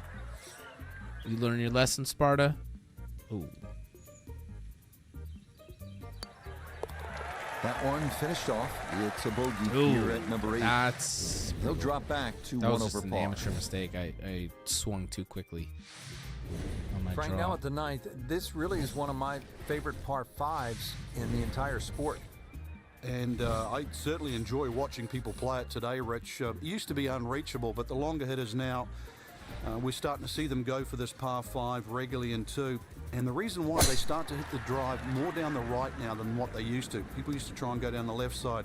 The right side, it hugs the water, but you get a better view of the second shot. Better view of the second shot. That's what we want. Even though Going to take a big poke to get there, but a chance with his second to the par 5.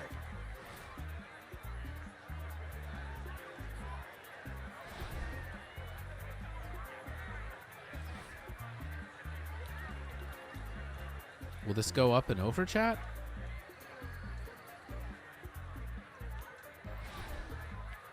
YOLO. We're here to compete.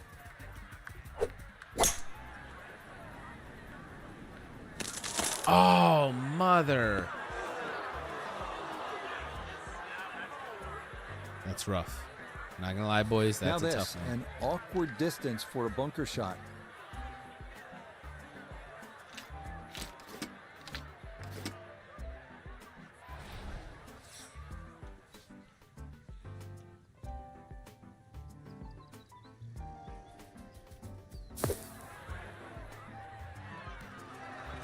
God dang. Well, too bad, Frank. That one rolled right off the green. It was just coming out. We're having a day, huh? We're having a day.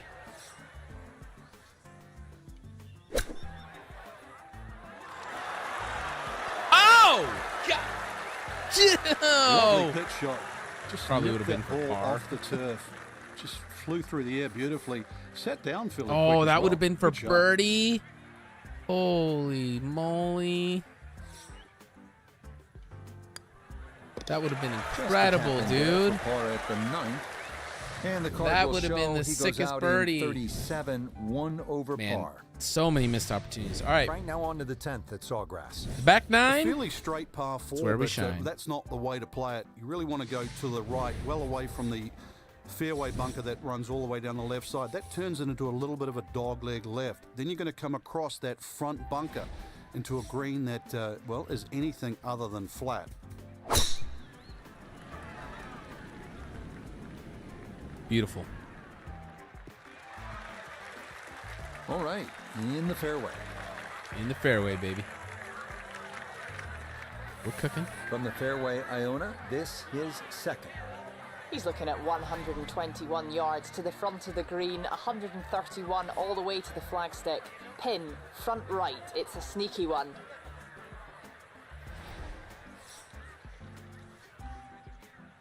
Let's go low on this. Body armor. 2 quick ones. I already know I'm getting there on the perfect line. Get some spin.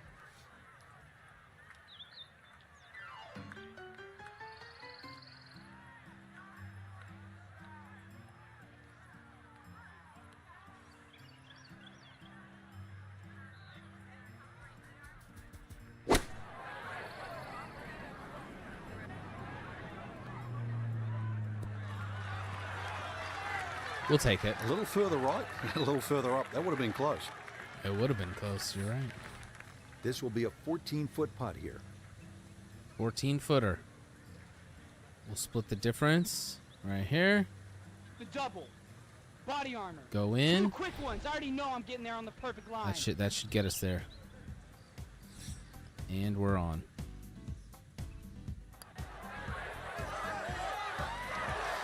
Give me a break, dude. I can't catch a break in this game. Oh, come on. Throw me a bone. Oh, that's so brutal. So that's in for par to start this backside. And he'll remain right where he is.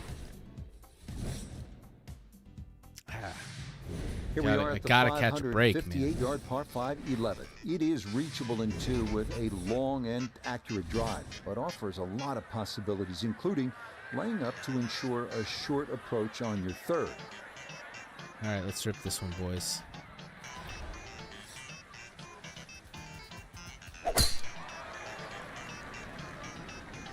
With a little more polish, this game could be very great. I'm not gonna lie.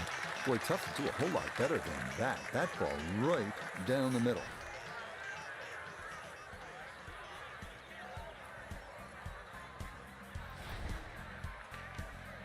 All right, we're gonna go straight at this thing.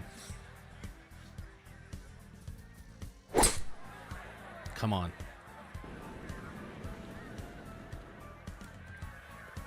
Come on. Stop! Stop! Oh, Are that you was freaking unlucky kidding me? too. I shoot a That ball perfect had just shot. Slowed down. It could have been an eagle putt. Just kept going. Oh, just over the bag.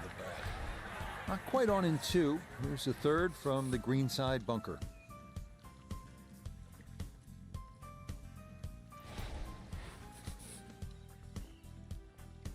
What are we talking about here?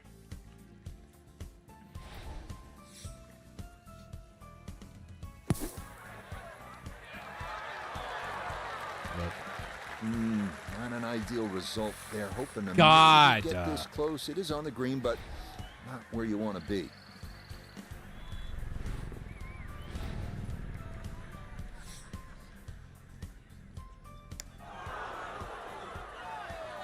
Whoa, slow down. Oh, that's not what you're hoping for in a birdie putt. That'll go all the way off the green. So now he'll trade putter for a wedge and try and blast this back out. Okay, not too bad there. Not in gimme range, but a good chance to possibly walk away only down a stroke.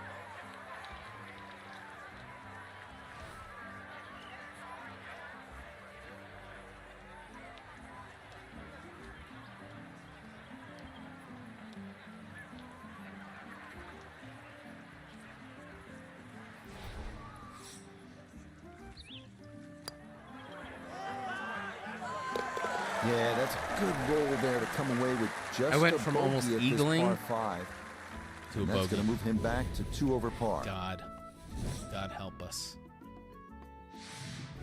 Up now, hole number 12. It's a short one, 358-yard, par 4. If This you're a can catch praying you off person guard. in this if you chat, just try and hit the ball on the fairway, if you're on the middle of the fairway, the left Start side, praying. you will have a blind second shot. So ideally, hit it down that right side of the fairway if you want to see the flag. you think we can get on the fairway here, Chad? Or I mean on the green?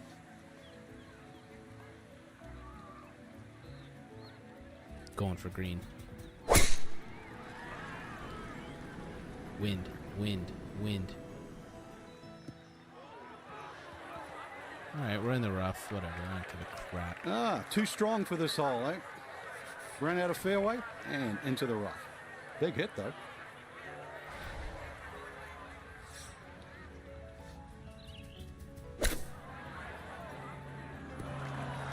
Fair smack in the teeth. That hit right on the equator of the ball, and that's why it's motoring.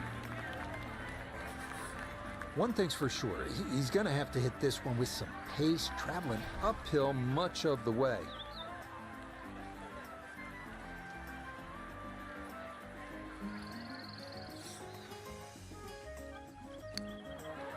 How's this for pace? Not even effing close. This from 7 feet. Come on. Come on. Come on.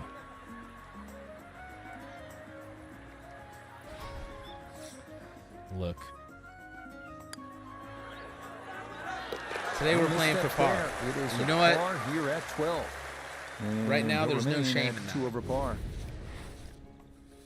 Right now there's no shame in that. Okay? We now come to the 13th penalty area down yesterday the left off side, stream, protecting this beautiful 181-yard I birdied par 3 every and single 2 hole small except for but 2. Deep, maintained bunkers guarding Today on a stream, 3-tiered green. can't get a par to save my life.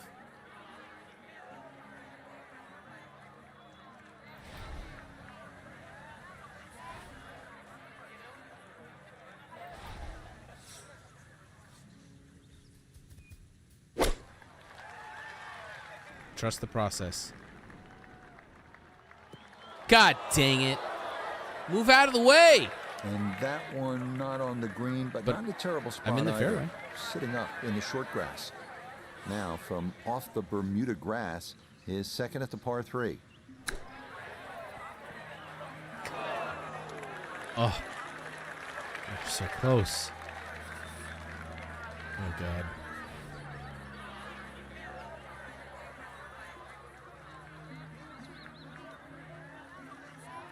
It's like about the halfway mark. 16 feet. It's a lot of break. That is well read. A terrific putt there to save par. We'll take par. We'll And take he'll par stay all day. right We'll take where he par all is. day. I'm not going to complain about pars. No shot. 14, 481 yards is a stout hole. This one absolutely requires every ounce of your attention if you're going to get out of here with a 4. Oh, believe me. Getting all my attention.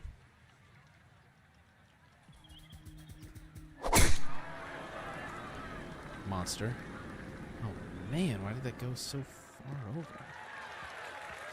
Yeah, that's a nice swing, and the result is going to be a tee shot that is set up just fine. Yeah, we'll be all right with this. Challenging approach shot here at the 14th. Yeah, there's some subtle mounds in this green. One that comes in on the right, and then another one that starts to come in about 2/3 of the way down on that left side.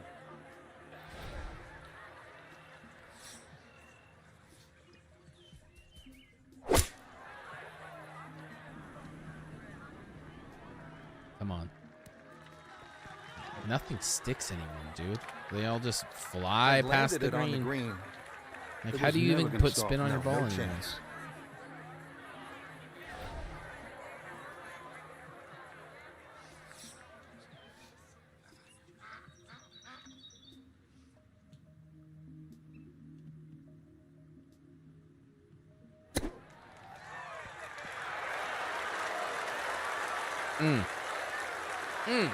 Come on. Lovely pitch shot. Just nipped that ball off the turf. Just flew through Happening. the air beautifully. Sat down fairly quick as well. Good shot. No issues there. It is a par here at 14. And he'll remain right where We're not he going to is. complain about pars, chat. We're not complaining about pars. Now to the 15th, and Frank, I know this is a hole that you really like. Yeah, it gets no respect in my book, which I think is a shame. Just a nice dogleg to the right. And really 2 good shots and a 3 here, which is actually a rarity. It sets you up for those closing 3 holes. Too often people just take 15 lightly. And 15 has just a gentle nibble that turns into a bite. A gentle nibble.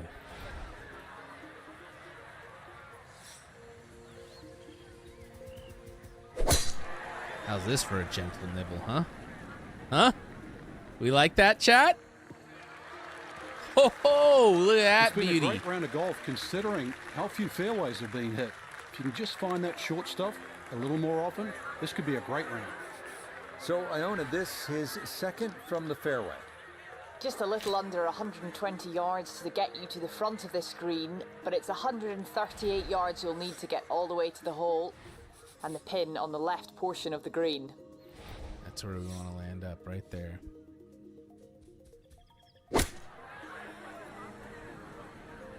Get up, get up, get up, get on the dance floor.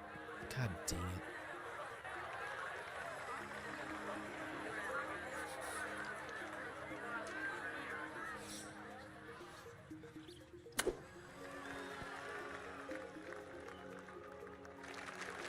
That's close enough. Man, we're struggling with our approaches today.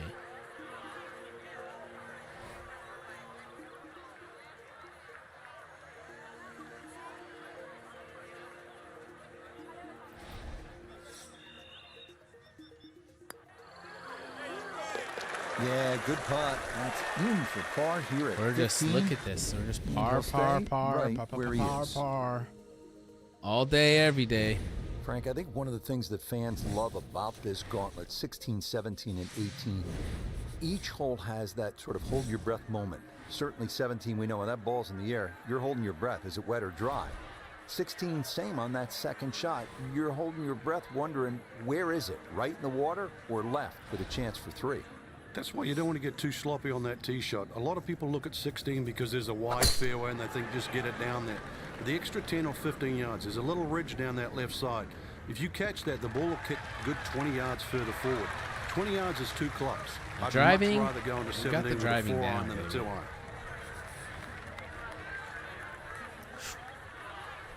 All right, green and 2. An eagle opportunity here. What's the 3 iron looking like? If we play this right, with plenty of power, we should get there. That is starting right. Got to be careful over there. Slow down, slow down! Oh, and let's hope that's not a precursor of things to come. It is into the lake here at 16. So now, with the drop taken, this is going to be his 4th shot. It's such a short chip shot. Now a long putt for par. I hate this game. I hate it. This game's the worst.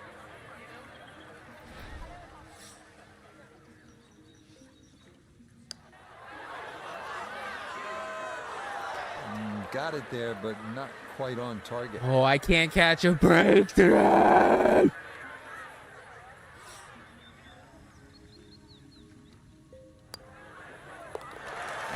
Good putt there. There is a bogey here at par 5.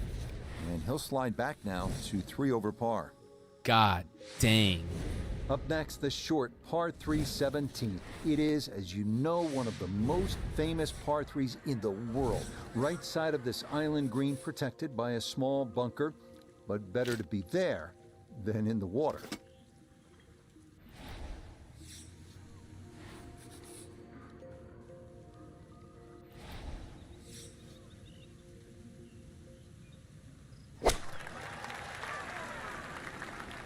Oh, that is left. That's going to need to hang on. Well, that one didn't work out. It didn't look bad in the air. It hit the green, but didn't sit. Yeah, it was never going to stop.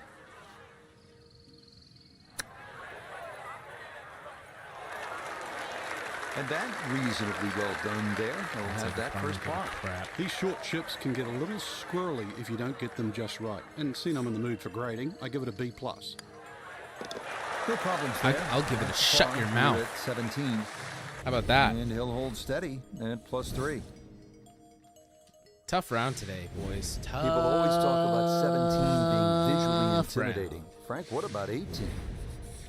If there's a little bit of wind off the right, the tee shot is so much easier. But if that wind is coming off the water, not only do you see the water and the wooden bulkheads, you see all the rough and the trees on the right. And of course, then you start bringing 5, 6, 7, even 8 into play.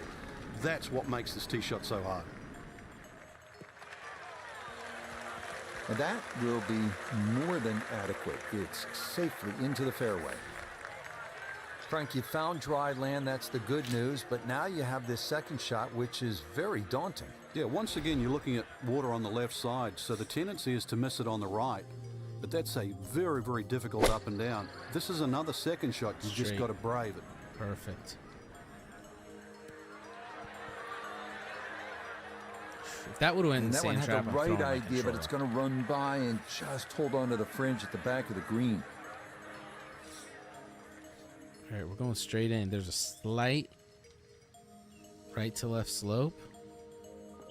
But if we just go straight in. So a good performance today, 71. Birdie on the last hole. So one round complete, and Frank, this is such a good field this week. Oh my. We may All see right, the cream the warm-up's rise to over, the top chat. come Sunday. I hope you're right, Rich. This is a great golf. The warm-up's over. It's time to get down to business.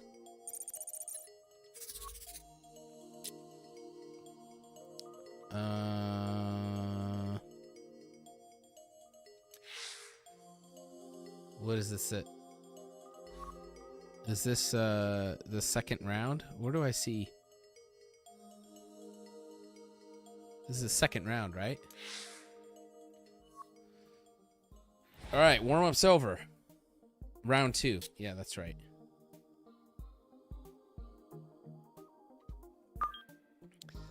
All right. We know the course. We've played the holes.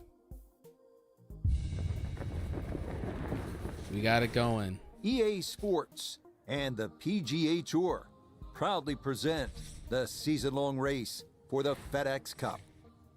Today, from the home course of the PGA Tour, TPC Sawgrass, it's live second-round coverage. You guys know Cinnabon delivers? That's crazy. Well, if we see more of what we witnessed yesterday, we're in for a heck of a battle these next 3 days as we show you the current leaderboard here on this Friday. 15 mile per hour We're wind. looking at a tie at the top. Oh, at 7 baby, under that's par. going to carry. Second round here at the Players, and Frank, our featured golfer, the rookie, kind of stumbled coming out of the gates yesterday. Now they find themselves a long way back here. At this point, I would have to think the goal is just do what you can to make the cut and play the weekend. What do you think? Yeah, and failing that too, getting something out of the round. Whenever you play a brand new golf course to you against a field, We got as the strong we got as the this, you've we got got to try and take all the something wrinkles out of out. it. Was I comfortable? Did I have the right shots? Do I think my game equates to the best players in the world? All those little questions, there's a chance to answer that today. So even if they don't make the weekend, that level of comfort to try and get as close as possible to it should be the goal today. Carry it, carry it, carry it. Keep it going.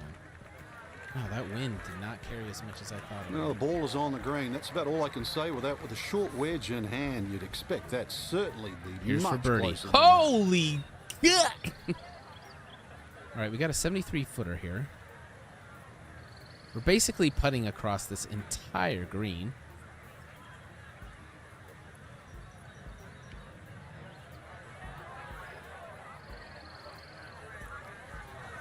All right, so we're going to try and just go right in the middle.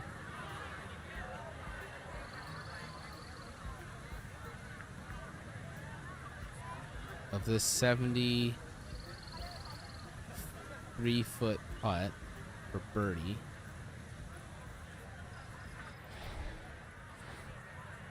Gonna go right in the middle. What was it? 90 feet back. Okay. 90 feet back.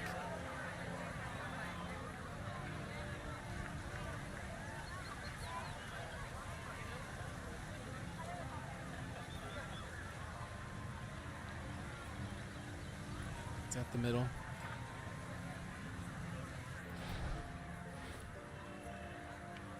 ish. 90 feet back. Way uphill. Got to put a lot of extra power on it. And there's going to be a little more brake, so we're going to compensate for that. Here we go. 73 footer, 10 inches uphill, massive left to right.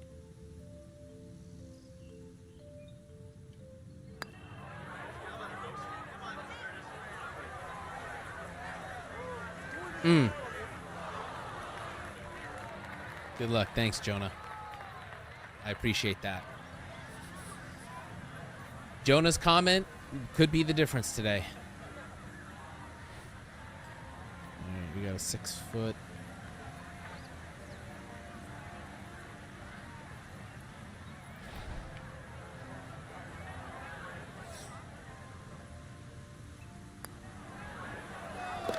Well done. That is in for a par here at the first. All right, we're parring. And he'll We're already remain off to a better right start. where he is. We move now to the 532-yard par 5 second here at TPC Sawgrass. Yeah, Reachable into if you can drive the ball accurately. Dense trees flanking both sides A lot of wind the today. fairway. And beware of It's a that different lateral course. water hazard on the right. But we got Jonah in the chat, so we're going to do just fine. Monster. Absolute monster. Straight into the wind. Doesn't matter. We're cruising.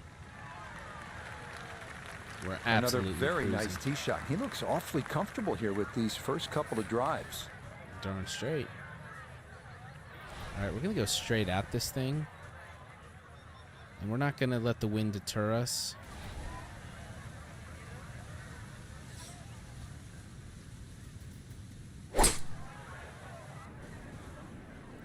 All right, we need to hit right up front there. Get up. No, not enough. Good second shot. That last bounce, a little unlucky, but still that third shot sits up rather nicely into this par 5.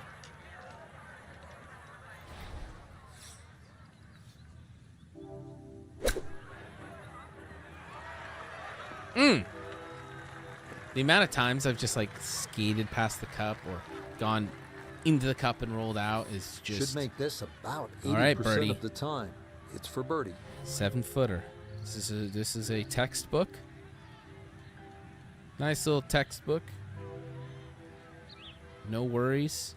No problems. Read the green. Line it up.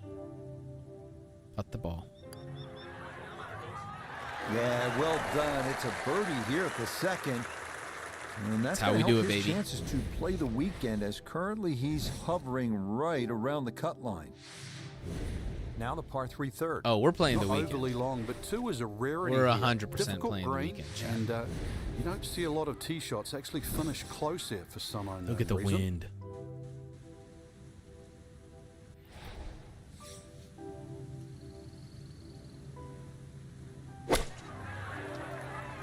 Look at this wind.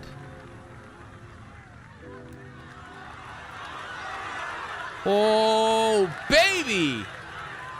You like that? Wow, that is about all you can say there. Expertly judged. A dead-on look here for birdie. Dead on. Oh, baby. Good early. That's Oh, birdies at 2 baby. and 3. And he's got Oh, it baby. back to even Homa. par. I'm This is Homa-ing really in. a fun hole here at TPC On you. Sawgrass. A lot of excitement, a lot of action. Watch out, A Homa. Short par 4, the fourth. is That only egg salad sandwich I had 384 for yards. lunch The trouble here is kicking on in. that second shot. You We're can see kicking the in right water now. in front. If you're not accurate, you misjudge the distance, you can pay a stiff price. Launched. This is turning a little Whoa, to whoa, his whoa, left. Whoa. Man, that wind So is it's insane. official. Will not hit every fairway today. First fairway missed in the rough. Let's see what they can do from here.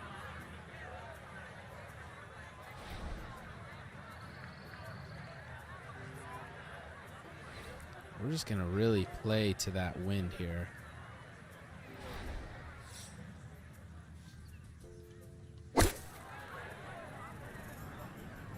Oh, this might be close. We're good. No freaking way. Nope, that just did not look right from the God start. And dang that it. ball is into the hazard. So with a shake of the head, he'll take his drop, and now with a stroke added for the penalty, this becomes his 4th to the par 4.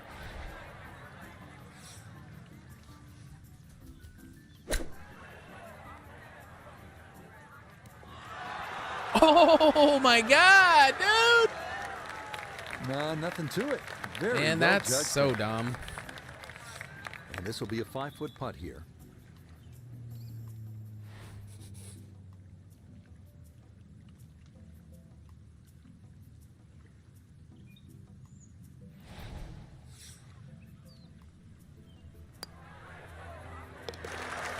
Good putt. Dude. Bogey 5 here at the par 4. Literally a freaking And he's going to fall back now So to dumb. 1 over par.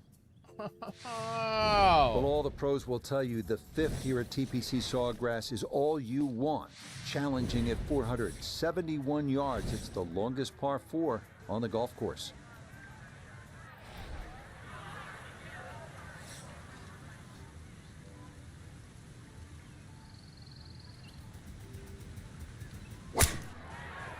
Launching it into the ozone, baby. We've already seen some narrow landing areas on these first few holes. They're Number going to the 5, same no trap. different, and that is really a good tee shot there. Dude, the wind today Down on the is course, let's check in insane. with Nota Begay the third. 147 No to the gay the hole, third. Coming off a bogey on the previous hole. Got to get it back here.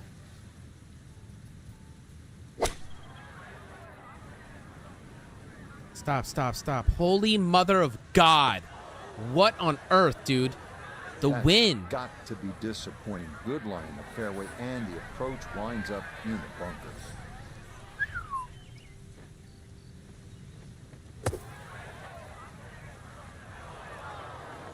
I'm on vertical YouTube Yeah, and look how horizontal quick that YouTube. Yeah, was. that's it. Very difficult to get that to stop, even out God of the sand. And that was right on by. dang.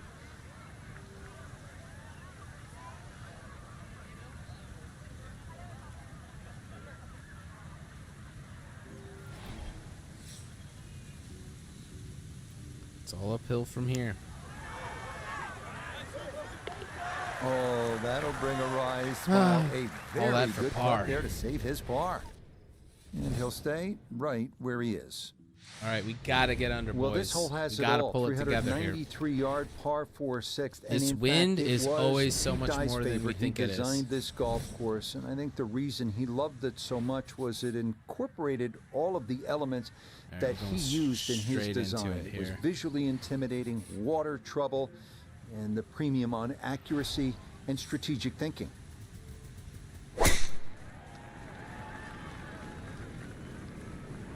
Perfect. Well, you All can't right. walk out and drop it All any right. better than that. That is a fine tee shot right there. A back right hole location here as he gets set for his 2nd to the par 4.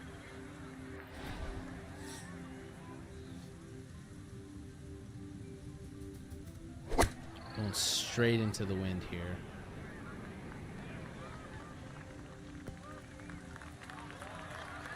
I don't know why And that one sometimes barely makes the front of the green. You there's realise if you just insane missed it, the middle of the backspin, club, and then by other a quarter of an times inch, there's you lose zero 10%. backspin That's right, 10%. with the same club.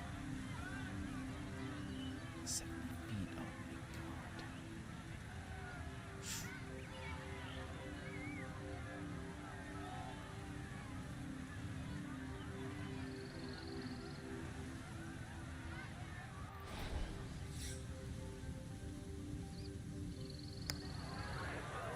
Come on. Little break. Little break in the action. I always F it up, man.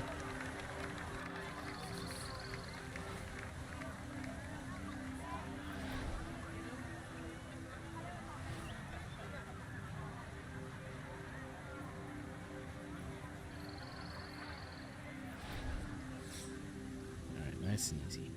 In the cup. Yeah, that's well done. He's able to save his par. I'm not going to complain about And pars. he'll remain right where he is. No par Frank, what do you complaints, think of the but we'll seventh? say Interesting par 4 for two reasons. The undulating green on the end of the hole that also tiresome. shapes to the right that makes it look like a dogleg right. But really, you want to play that tee shot just inside those pot bunkers down the right side. There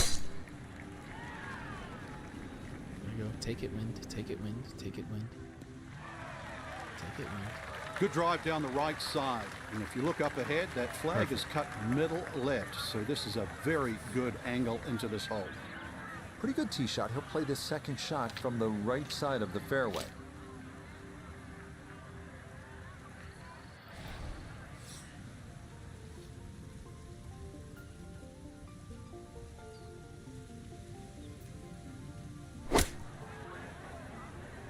Yes, wind.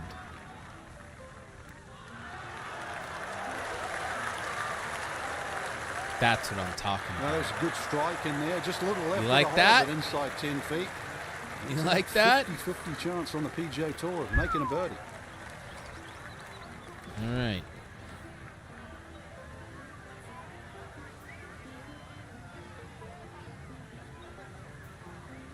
It's a little break right at the end. Oh my! I can't get a break, dude! The short ones, they tend to sting. I hate this game. I hate it. I hate it. I hate it. I hate it. That one finished off. It'll be That par here at 7. pisses me off. And he'll stay right where he is.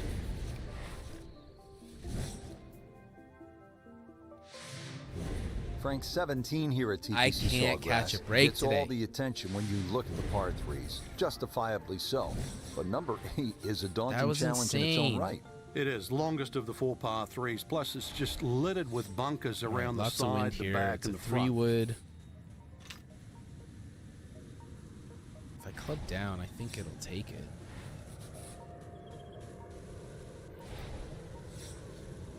Dude. So hard.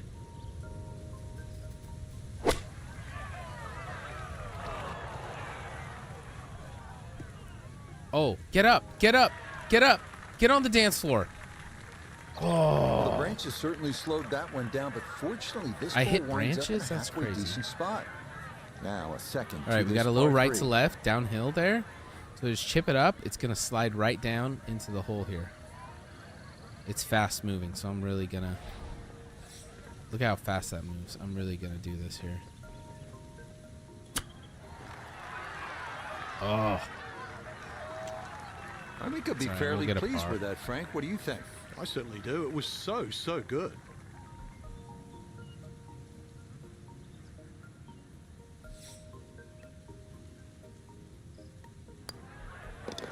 Okay. Oh, back man. In for par here at the 8. Dude, brutal. And he'll remain right where he Not is. going to complain about pars. We're not complaining about pars out here.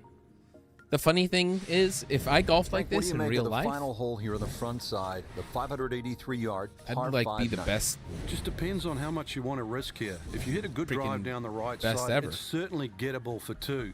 But you can Not make best an ever, but- absolute mess here at 9. Okay.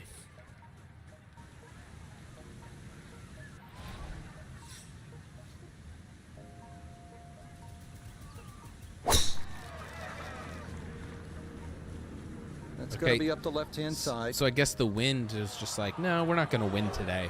We're just going to like, it's 14 So miles that per hour sets to the up a wind, but tougher then it's second not going to shot. pull at all. Missing That's the crazy. fairway with the drive, now in the That's rough. crazy.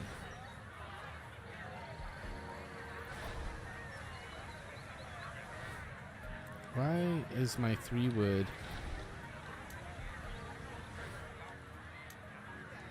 doing this?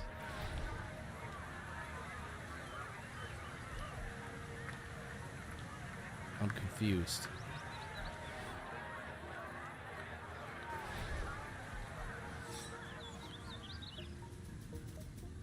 Oh well, we're just letting it. No! Oh, Skip! That's trouble. And that ball not wanting to cooperate, and it is into the hazard. That wasn't my fault. Please freeze. Please freeze. So with please a penalty freeze, stroke please freeze. added in, now lying 3, readying for shot number 4. Was I like on a rock or something? Like, what are we even talking? Oh, God, with this wind, I can't.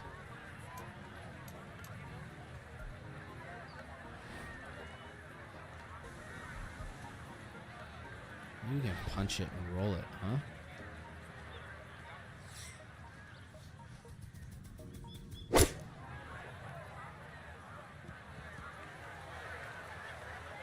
Yeah, whatever.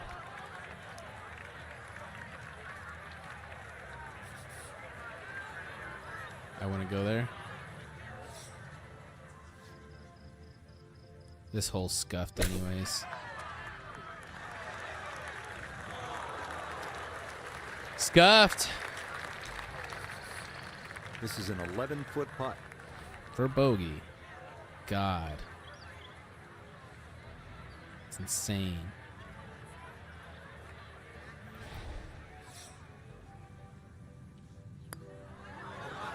Break. Okay, a shake of the head. Oh, tough day today, boys. Can't get a break. Finished off. And that's going to drop him down the leaderboard just a bit. Dude. Similar to the first No. hole, the 10th is a relatively short No par love four, right now. 424 yards, but it requires accuracy and some strategy. You have to put your ball in the right place. That dog leg left, you have trees on the right, and don't forget about that big bunker on the left-hand side. Monster drive. Get over. Oh! Yo! Somehow that ball went through the trees. Actually, it didn't scrub too much speed off it. It's Oh, gonna be yeah. right. Second shot coming up. Let's bring in Iona Steven. 130 yards left to the flag. It's a nice round number. All right. Wind coming from behind, so you Wind? need to be careful where you land it. Do your thing.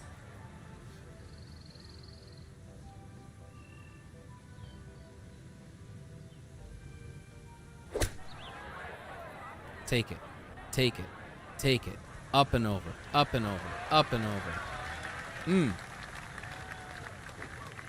Yeah, it's a decent sized green. It's not bad. All right. Just a little past the hole. If we can get this. We need this. We need this so bad. We need this so bad, chat. We need this. We need this like Michael Scott needs Ryan sitting on his lap as Santa. What were we at? 25 feet? We need this.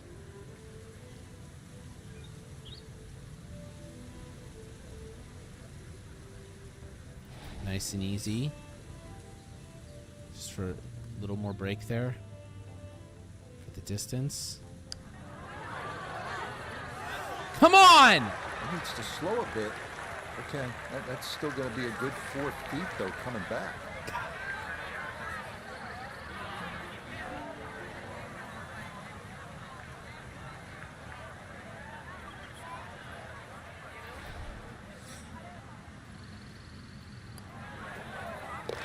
Safely in. Man, I've seen this. He'll stay right. We gotta get where he it is. together here. We're like 8 stroke.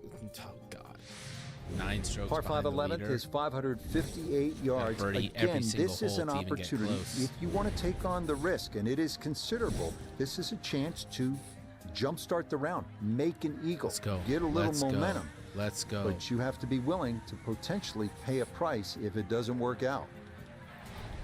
We're gonna crank this puppy. There we go. Man, that wind is brutal. Oh, Australia, mate. Yeah, good swing Jonah. and a good result, as that is safely into the fairway. I feel like Jonah's a total Australian name. Do we go for this?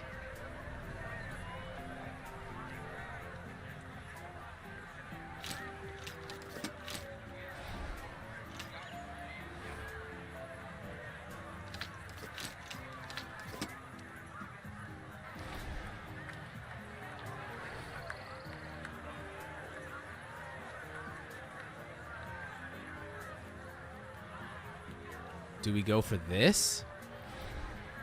We're gonna crank it. This is why I'm the best ever, right here. Watch this. Come on, baby. Get up. Get up. Get up and out. Up and out. All right. The beauty of this par 5, so many different ways to play it. You can be a little wayward, even with the tee shot or the second shot, but really, it's going to be about the third shot today. How close can you hit it?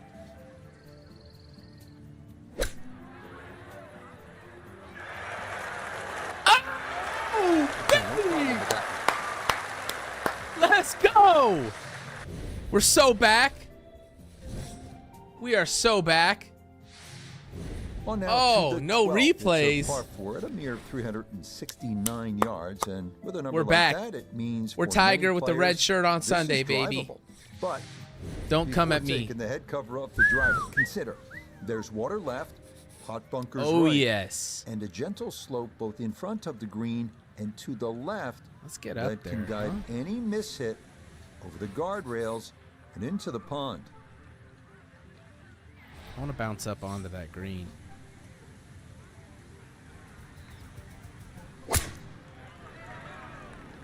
Get up. Get up. Oh my God. Break, break, break. No, no, no, no, no, no. Oh my God, that was almost perfect. And that ball gonna roll out a little too much as the Oh momentum no, carries it all the way no, into the that bunker. was that was The perfect. tee shot collected here, now a short one for his second.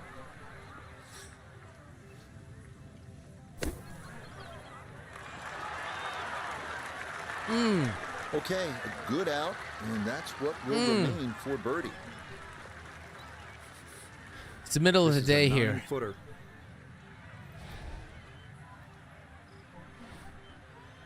$14 feet. Jeez, we're going way uphill on this.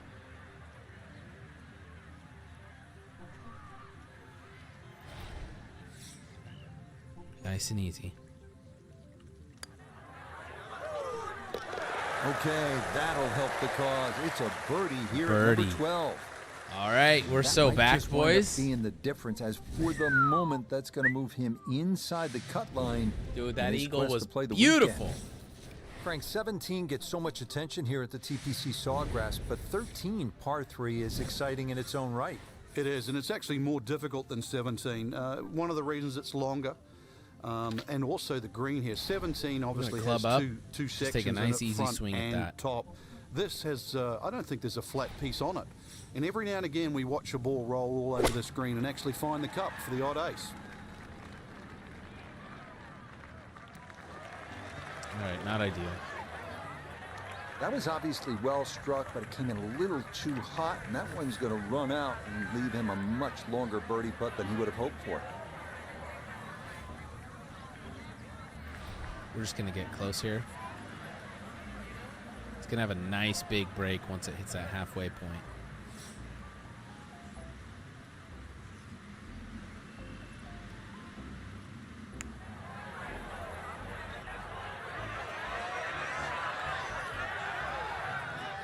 Oh. Yeah, you really got to put a charge into it up that slope, and that is fairly well done.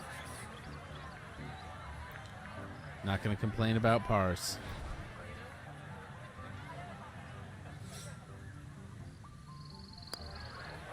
Oh, jeez. Okay, safely in for par here at 13.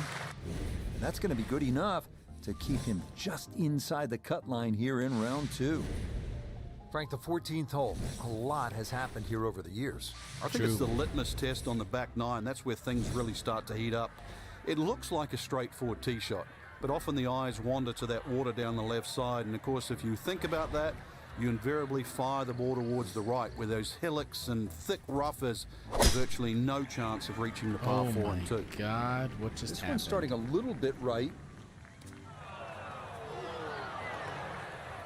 Be a little disappointed with that because it lands in the rough and it appears to be fairly thick over there.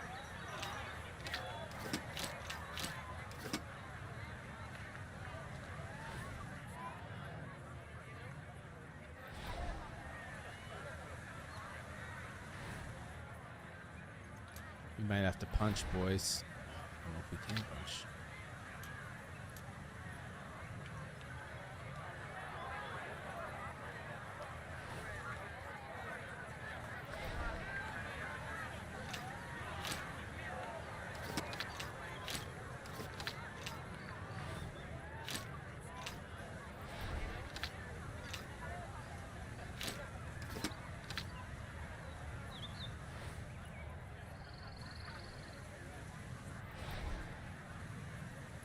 need the wind to help us out on this one.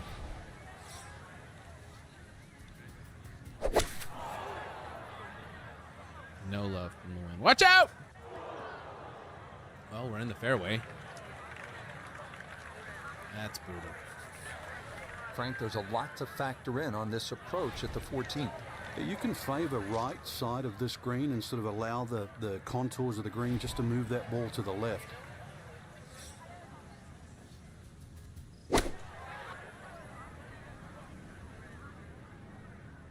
Get up. See, the god dang spin. It makes no freaking sense. Pretty far from the spinning hole, it but forward, still spinning on it the green, forward. and that's never too bad. It's always too bad. This is a freaking 91-foot putt for par. Are you kidding me? These are impossible.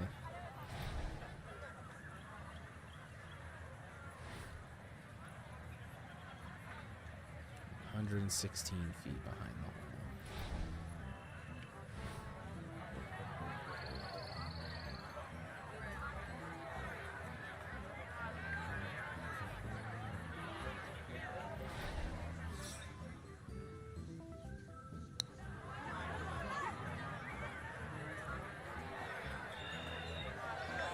Break. Yeah, that's as good as it gets, honestly, for that kind of putt.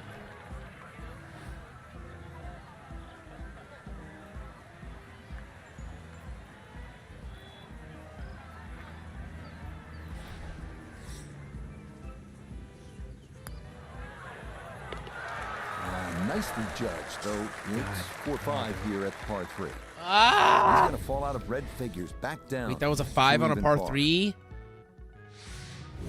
Just before we get to what they call the gauntlet, 16, 17, and 18, 15 requires all of your attention, doesn't it, Frank?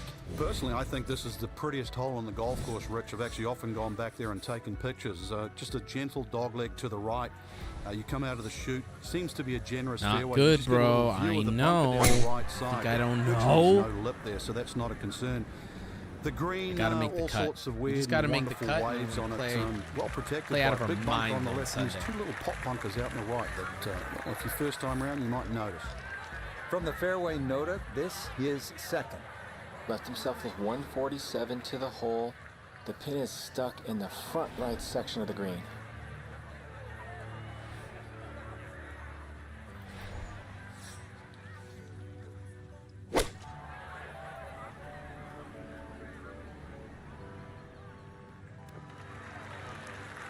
See, then it just rolls. Well, it's a little past the flag, but with the hole cut in the front third today, no surprise. Gonna have to take pretty much a full swing at this one with the putter because this one is into the hill and the hole is cut back.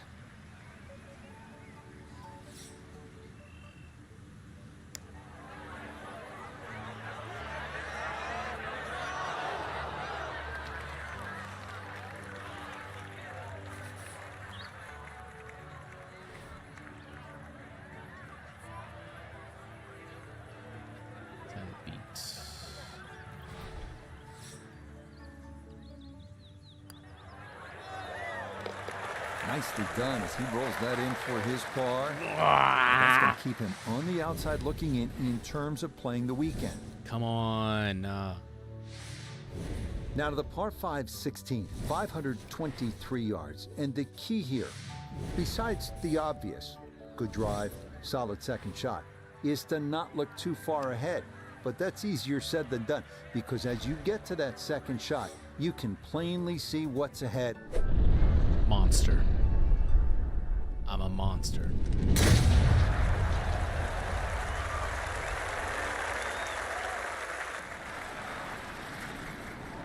Monster drive, straight in the middle of the fairway.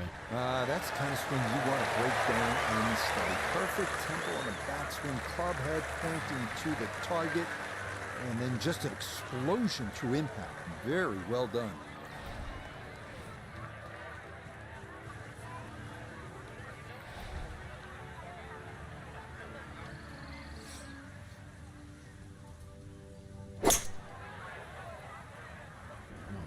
Oh, starting right. Got to be careful over there. Oh. Oh, let's hope that's not a precursor of things to come. It is into the lake here at 16. Freeze, freeze, So game, now, freeze, with the freeze, drop freeze. taken, this is going to be his 4th shot into this par 5.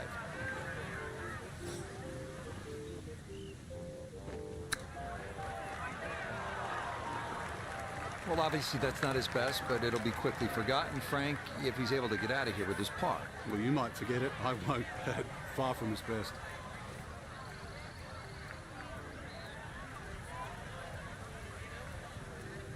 Like, look at this.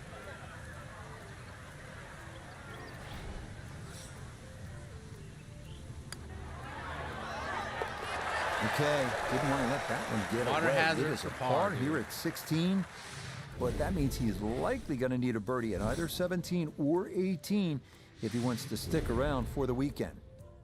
And we are finally here at the famed island hole at TPC Sawgrass. 137 yards, par 3, the 17th hole. Club selection critical, and nerves of steel are required. Look at this wind right now.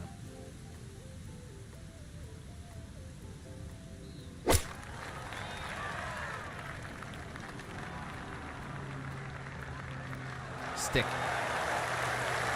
Let's freaking go. Very nicely done there. Just about knocked that one stiff and a short birdie putt coming up. We're on the dance floor.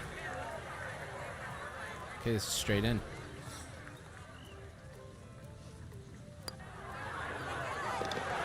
Oh, finishing strong. That's in for birdie here at 17. I needed that might so just bad. get him to the weekend as he moves one shot Oh clear my of the God, cut that's- line. that's what I One hole needed. to play. Now to one of the most spectacular finishing holes in golf. 462-yard par 4 18th at TPC Sawgrass. Water guarding the entire left side of the fairway.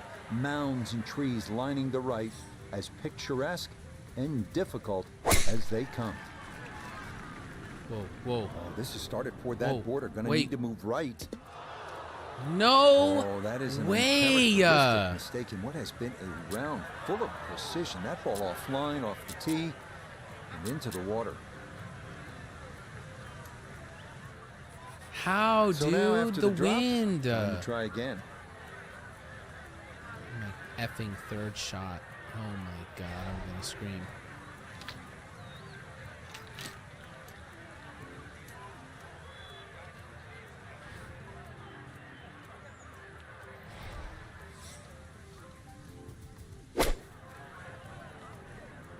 The wind is being weird, dude. The wind is not pushing it. It's like the wind's the opposite. It's pulling it to the left. Frank, it's all about focus and positive imagery. All right, well, I got to here on drain this to approach make the shot, cut. the 18th. Nice. You have to be precise with your target here. You can't be looking left at the water or mounds on the right. Plus, there's all the mounding on the screen. So, in the end, look at the flag, aim at the flag, go there. No, there's 15 mile per hour wind, you idiot.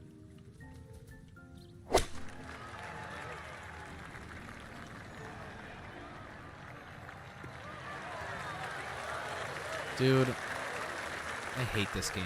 I hate this game. I hate it!